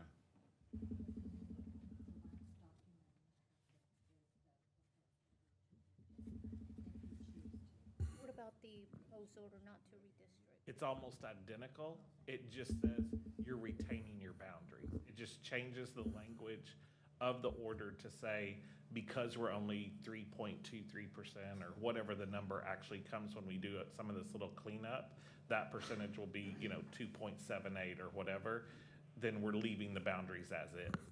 There just is nothing to do at that point. Okay. Excellent. Everybody good? All right, thank you. Well done presentation. I understand it much better now. Well, I talk really fast because I've done about 40-something of these so Until you far. start talking about And so sometimes I skip over something, and then there's always a good question that comes up because it's something that I inadvertently left out or something that was confusing. But it's hard. I try to remember the questions that come up through each one and make sure that I try to make it make a little bit more sense, because this packet, to me, if you read it the first time, you got to read it 2 more times because there's just so much information about what's required by law there. Okay. I want to just thank him again because he did drive from Greenville. So he's improved the city he's in to end his day. And we thank him for being here. I appreciate you driving down here late this evening. No problem. I've been the East Texas swing. I'm from East Texas, so I have 10 years ago I did East Texas, and then now I've done it again. So it gives me a good excuse. I did City of Palestine last night, and that's my home city. And then I did. Were they in that 10% or under? They were way above the 10%. Really? Yeah. Wow. Just a different side of town grew, and it kind of threw everybody out of whack. And I think there's somewhat of an undercount there too. And then now I'll go to the far East Texas Southern swing next week on all of those for cities. Okay. Thank you, sir. Thank you. All right. Our next item on the agenda is discuss Hunter's Ridge Development Agreement. This is Mike Sims. So, Mayor and Council, this one is going to seem like, gosh, man, hadn't it been 6 or 9 months since we talked about this guy? As you might recall, and I'll shake off the cobwebs for you here, we had a development partner come forward related to the old Lechner Farm. So if you've been around for a while, Greg Schumpert, you know what Lechner Farm means. Very well. And Lechner Farm is the property that is kind of, sort of, behind our water tower that's on I-20, okay? And so it's in 2 chunks. One chunk is about 250 acres. The other chunk's about 50 acres. Well, when the Lechner family sold that piece of property, they broke those 2 chunks of Lechner Farm up, okay? So there's an investor out somewhere who owns the 250 acres, and we've been working with a home builder who wants to put some houses on the 50-acre chunk. The 50-acre chunk is the one that's on the southwest corner of 305 and 304, okay? And it's been in our city limits for quite some time. It was under agricultural zoning. Our development partner came forward, worked with the Lechner family, requested rezoning on it. It was rezoned to executive estate. The investor purchased it. They went through a very heavy amount of engineering work. They were beginning to get ready for the construction plat step, and they raised their hand and say, hey, can we do a development agreement on this, because we want to be able to build this project with on-site septic as opposed to sewer.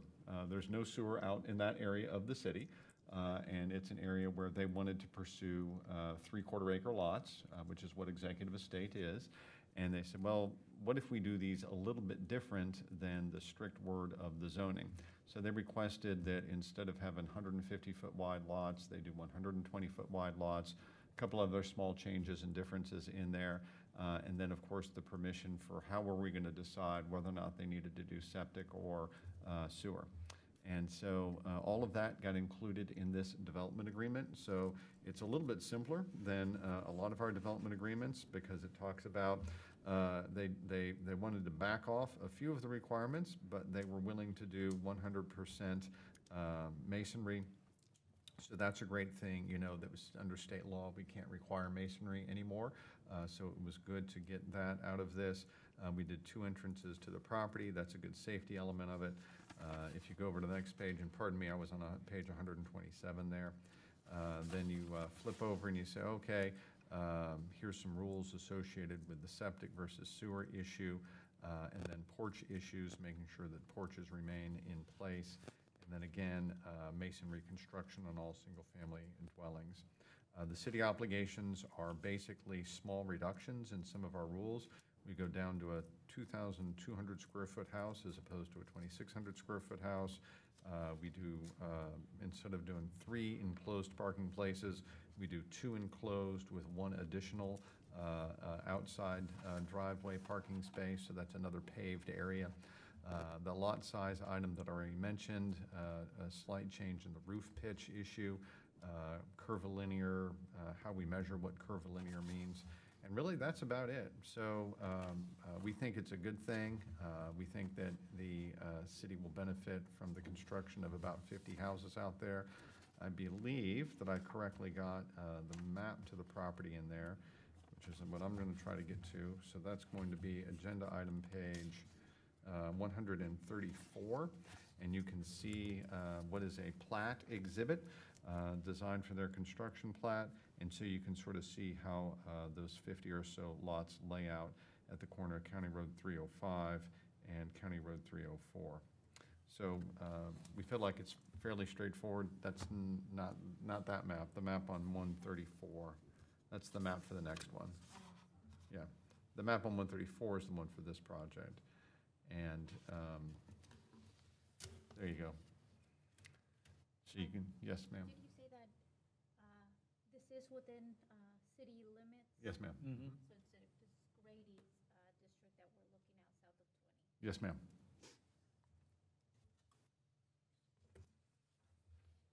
Mike, whenever we talk about 100% masonry, are there provisions or allowances for other types of facade, like if they want to add some Austin stone, if they want to add an attributing element? Yeah. If it's considered a step up or considered an architectural feature, then our municipal development department would police that back on their side, and yeah, that would be fine.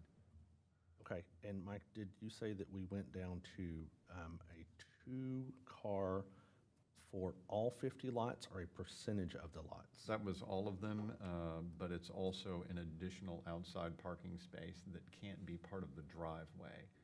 And so that's the important element, right? You need to be able to have at least that 3rd car off of on a paved surface without blocking your parking garage, without blocking your garage. Okay, I'm sure I have another question, but I'm going to hold for a minute. Mike, did you say that in this contract, and I'm trying to read through this contract now, would this be septic or? Yeah, the paragraph is kind of long, but basically what the paragraph says is as long as they're building before we build, then they get to do septic. I would say that I would be surprised if this developer doesn't move forward in the next 3 months or so. They are anxious to go. But if for whatever reason they don't move forward and this project sits for 5, 10 years or whatever, and we happen to get city sewer out to this area, then they would be obligated to build. Mike, is this neighborhood, are we holding them to the rooftop parkland dedication dollar amount? Yes, there's not a change related to fees. I'm going to make sure I say that correctly. If you flip through the agreement, what we would normally do is, sorry, now I'm losing my page, but what we would normally do is we would have a provision that says, well, you're going to only pay this dollar amount and less than some other dollar amount. So in like the next agreement, we're going to see that because of some of the construction costs associated with that, but there is no allowance related to any being nice on fees. So they'll just simply have to come in and obey the rules. So they will pay park fees, I guess maybe was the short answer to that question. Okay, so I would say the setbacks sound okay. The reduced lot size sounds okay because it's such a big lot anyways. The reduction of square footage sounds okay.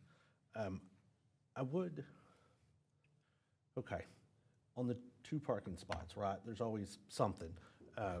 2 parking garage spots, if you will. I wish we would have gone a direction of maybe not cut out all the 3-car garage, but maybe a portion. So whether that number is, hey, we would like you to have 25% of your properties have a 3-car element or 50%. So at the moment, we don't have a lot of that. I don't think it's gonna work because, in the development, I think all of the houses are gonna be the same size. Is that, they don't have different, Well, I don't want to be speaking for the developer here. I guess I would say to you this way. The developer was looking for an allowance that would allow them, if they sold all of these lots to somebody who was a builder. So I don't want to throw a name of a builder out, but let's say they sell this development agreement and the land after they build the roads, right? That'd be a fairly typical thing. They build all the roads, they build the water and the drainage, they get it all set up, and then they sell all of the lots. They wanted the flexibility to sell it to somebody who would want to build all 2-car garages. On the other hand, this developer also builds houses themselves, and it may be that they decide to come in, and as they build houses themselves, some people want a 3-car garage, they build that, and some people want a 2-car garage, they build that. There's not a requirement that they cannot build 3-car garages. This is an allowance that they may proceed in this direction. I'm going to say, here is my ask of council, and I hear the mayor, and if we get consensus, great, and if we don't, I will let it lie. So, I would like the developer to have a minimum of 25% of their lots have a 3-car garage, that we hold that element. It's just an element. If council agrees, then, man, we have a little bit of consensus, right? This is a little bit of a workshop item. If council doesn't care, I wish Grady was here. If council doesn't care, then we'll let it lie. It's just holding a part of the provision and getting us a product that we just really don't have much of in Terrell. So, I don't know. Those are my comments. Yes, I'm the guy that sticks to the rules most of the time, and so. No, I hear you. I don't know what that does to the negotiations moving forward. I haven't talked to the. Yeah, so I don't know if there's any flexibility there. If there was some flexibility available to us to put that in there, Rick, I would say sometimes as council, we flex too much. I know, but you got 3 cars, you have parking for 3. What I'm concerned about is material costs as we move forward. They're not getting cheaper, and these developers, and again, I'm not there to make money for the developer. I'm just thinking about the overall cost. We talk about affordable housing and stuff. That's just going to bring, that's going to be cost. This is, when I talk estate lots, this is not that category. Okay. So this is just, again, I'm sure he has I've seen in the area west of town where they put products similar to this with the 2-car garage and then a parking that doesn't block. I know some folks that live in it. It's not a bad product. I hear what you're saying. I hear what you're saying. I certainly don't think a 2-car garage is a bad product. I'm just asking that we hold to some of the standards that is in your standards that we agree upon, right? This is not, we didn't make this up tonight. This is just part of the regular city standards. So this is where I'd ask Councilwoman Velasquez and Councilwoman Holmes-Thomas to just weigh in. If it could go any way. This is just me asking to hold part of our standard. I don't have a problem with that. The agreement hadn't been signed. That's why we're here. And we need to get feedback from the developer, and then we may reconsider what we're asking. But if the developer don't know that that's what one of the council has a concern with, we need to take it to them if that's a concern as a representative of the city. So I'll stand with that. I don't think is it an immediate deadline or something we're trying to do, or you just don't want to take the extra step to do it, or what? Let me just say, we bring it forward under the item of discussion because we sincerely want discussion on it, right? And I'm going to tell you if I see anything that is a council concern that I happen to know is a real deal breaker for the private sector. So my reaction to the conversation is to say, well, you know, I brought it to you for discussion, and I'll go talk to the developer about it, and I'll get a reaction from the developer on it. If that's the That's, I think that's a wise decision. Right. So I'm certainly not asking that we withhold to the whole standard. I'm asking that we hold to a portion of the standard. Mike, I think Mike and Finner did a good job on this. I think it's a good quality development. But yeah, this is just council having discussion. So I don't know, then I'd ask Councilwoman Velasquez to weigh in, and then Mike will kind of proceed accordingly. I mean, I don't think there's any harm with continuing the discussion with the developer and whether this would, you know, severely impede the construction. You know, when was my question is, when was the last time that we allowed a development to go septic versus sewer and Well, there's no sewer there, I don't think. Yeah, so the issue here is the enormous cost of getting city sewer to this location. So I don't want to kind of go through the engineering analysis on it in any great detail, but the basic idea is this is sort of a high ridge, and you would have to take this over to Bachelor Creek. So think about where Bachelor Creek goes into Kings Creek, right? I mean, you're a long way. You know, think about driving. I guess I'll say it this way: think about driving from the corner of Rose Hill and I-20 to the corner of 34 and I-20, right? I'm in a hole. I go up. I go back down, right? That's a long way for sewer to go. There's no city sewer pipes out in this direction. Everybody in this zone is on septic. So in this particular location, you're either going to be doing septic or you're just not going to develop it at this time, right?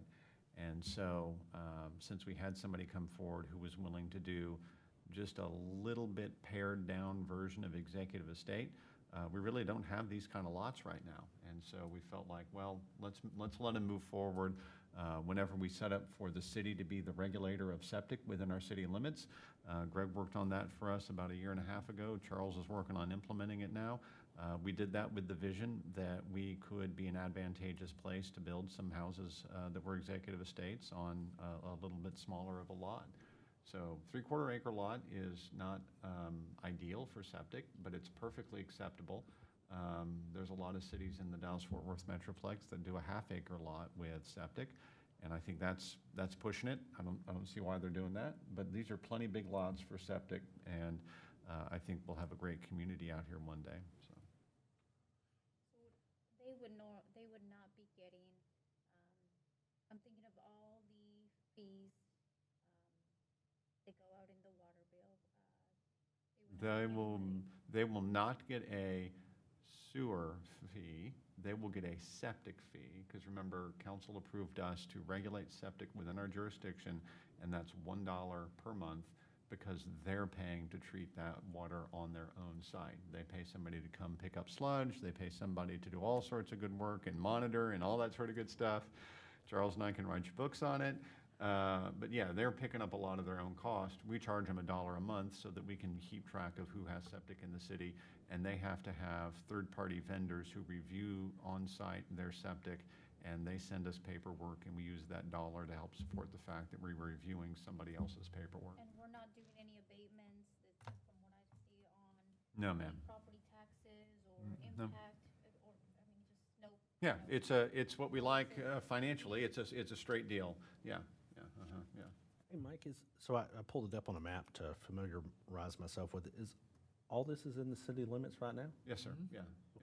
I didn't even realize we went that far. When we did the 2015, or maybe the 2014 annexation, this was included in that piece of land. They were under a non-annexation agreement, which has since expired and is now voluntarily annexed in.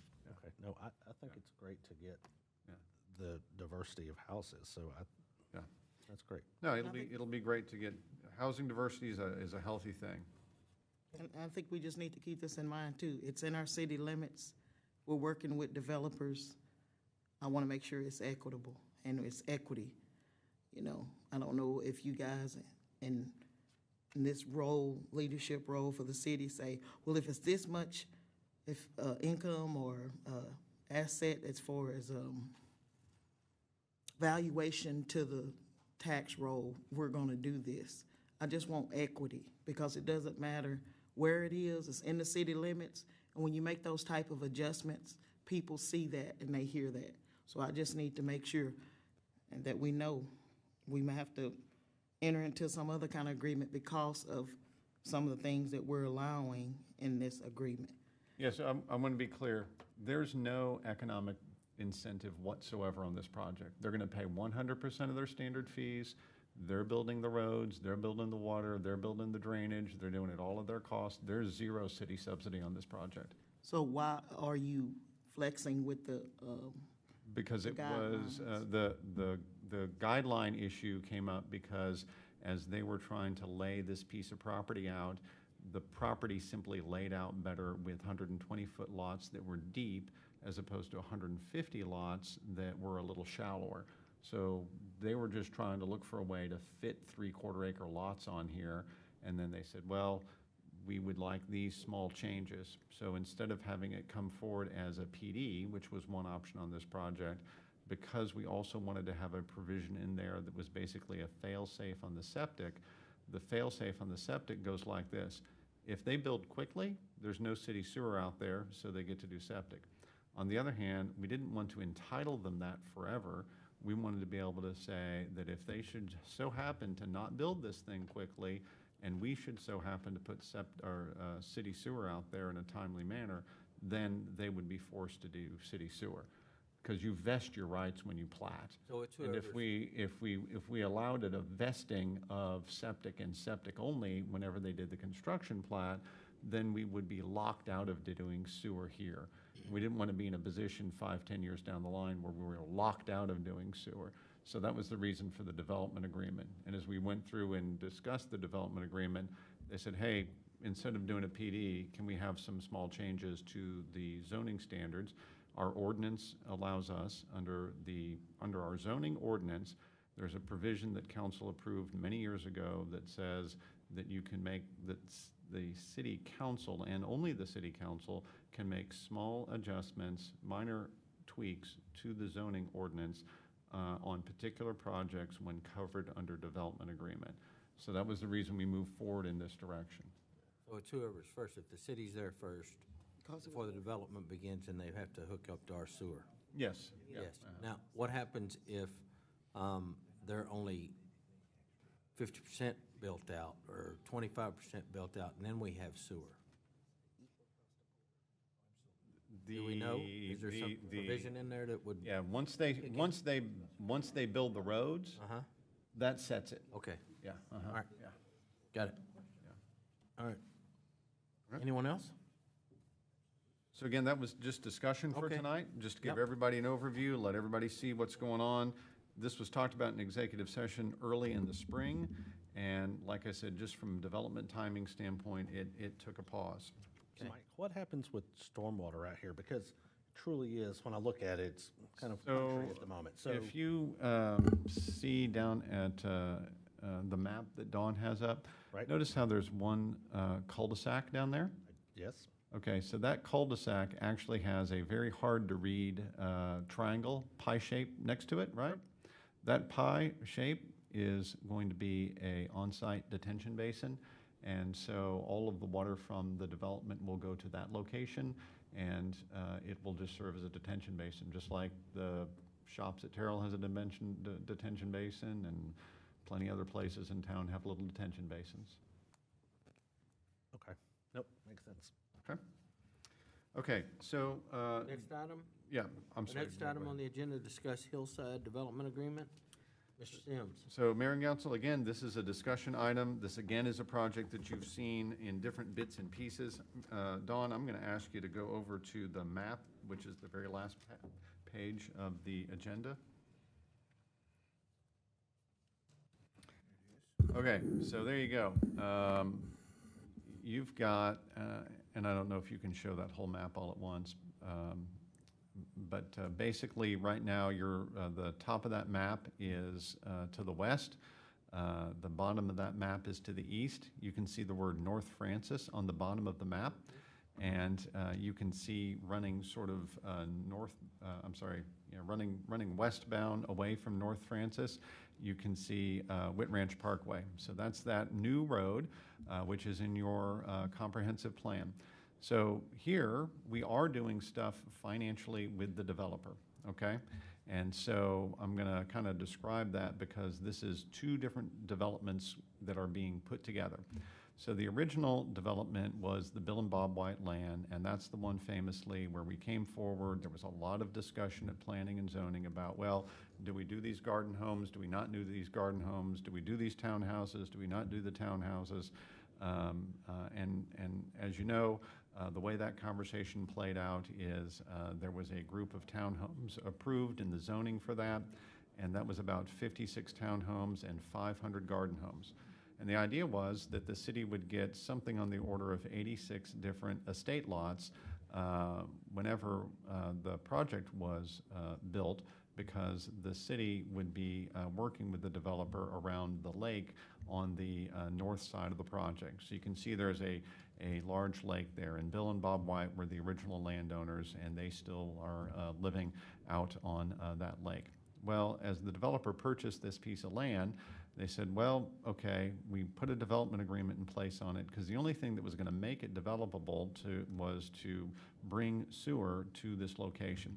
And there's about a $2 million cost of bringing the sewer here, and of course, a multi-million-dollar cost of putting Whit Ranch Parkway through there. So we got a thoroughfare being built by a developer, and we've got a sewer trunk line being built by a developer. So in that case, we do have an economic development deal in place on the 240 or so acres that is the original White Brothers property. Okay, so as they did their engineering work on this, they realized that they had not preserved enough land around that lake. And so we had a discussion one time, I think maybe an executive session, about the idea that they were probably going to pursue a lawsuit against their engineering firm because they screwed up so badly on the analysis around the lake. I had them actually put this yellow line on here, which shows you a federally required flood zone around the lake. They can only make very minor modifications to that.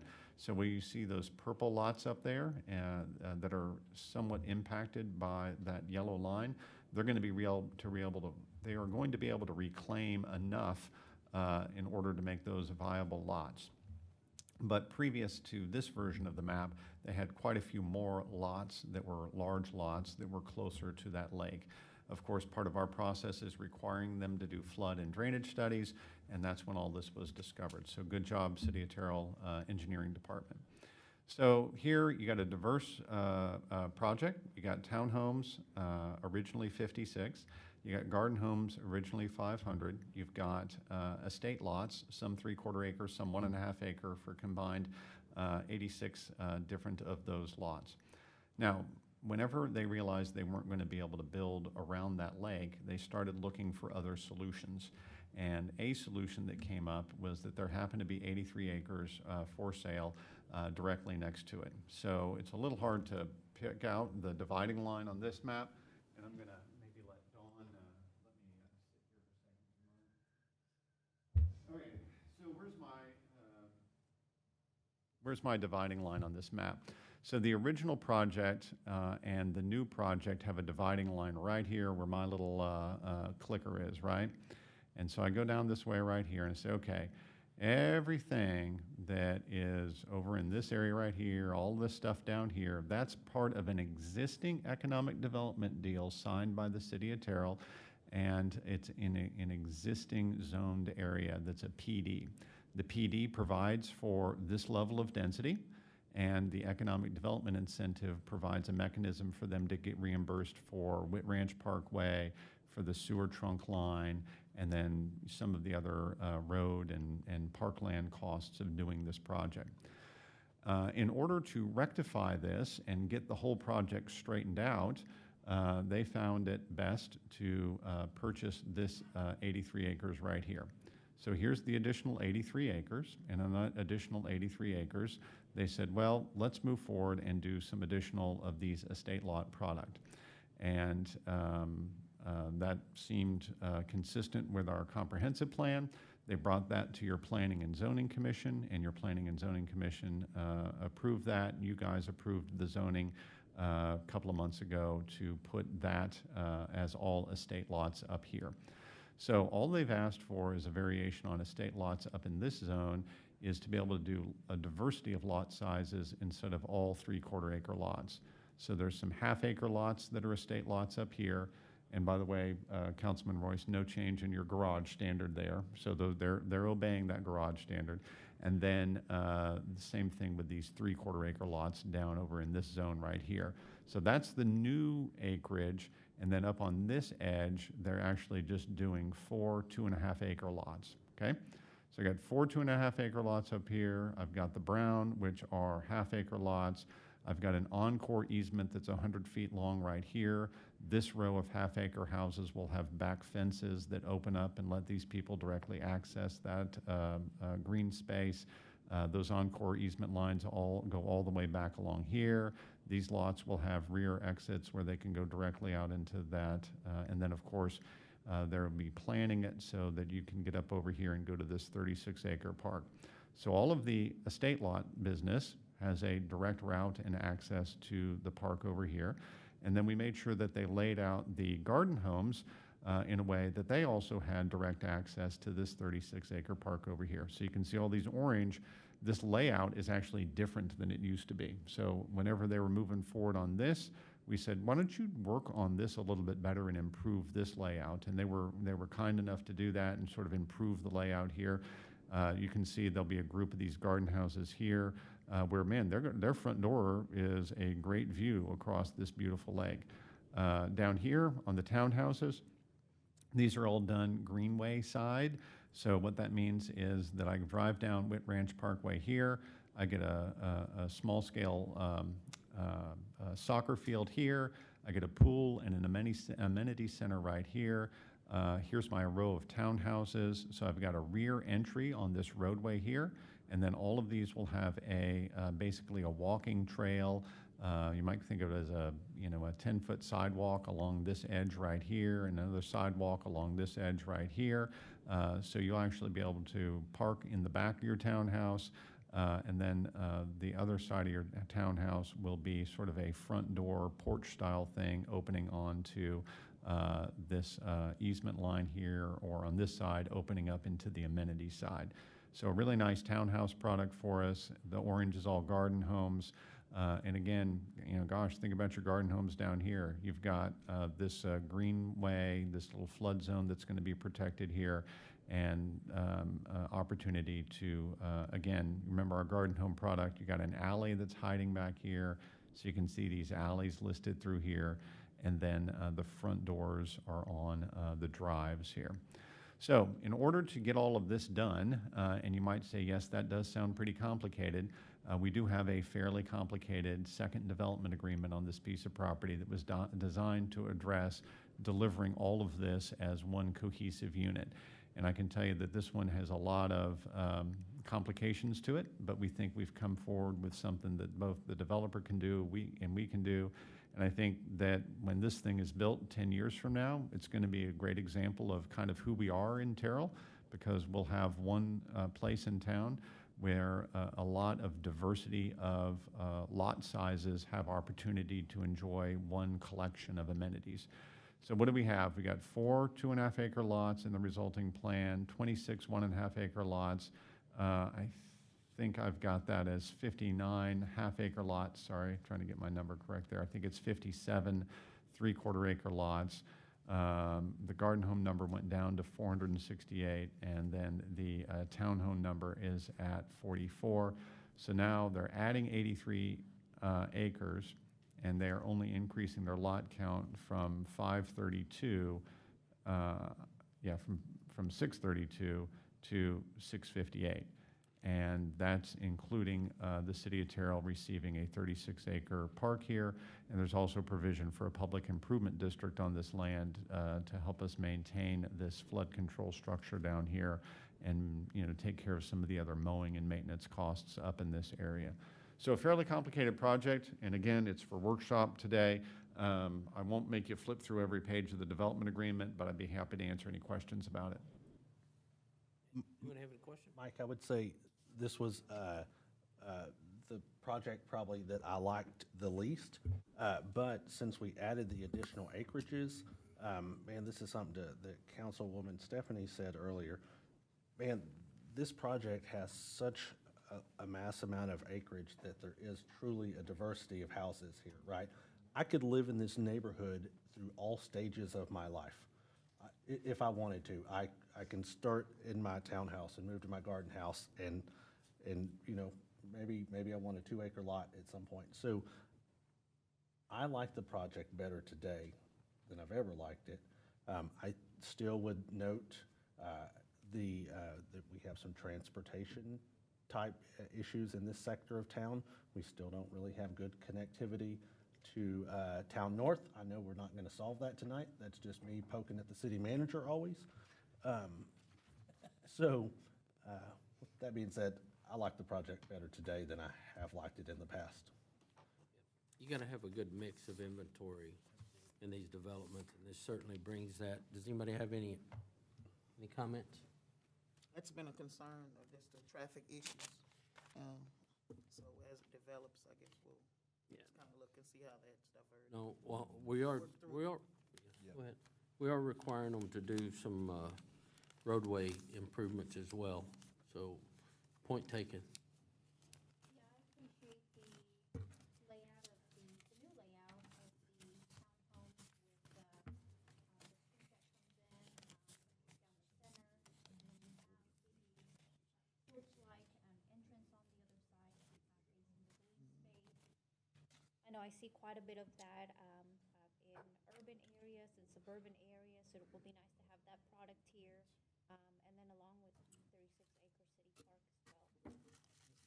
Okay, good. Thank you, Councilwoman. Anyone else?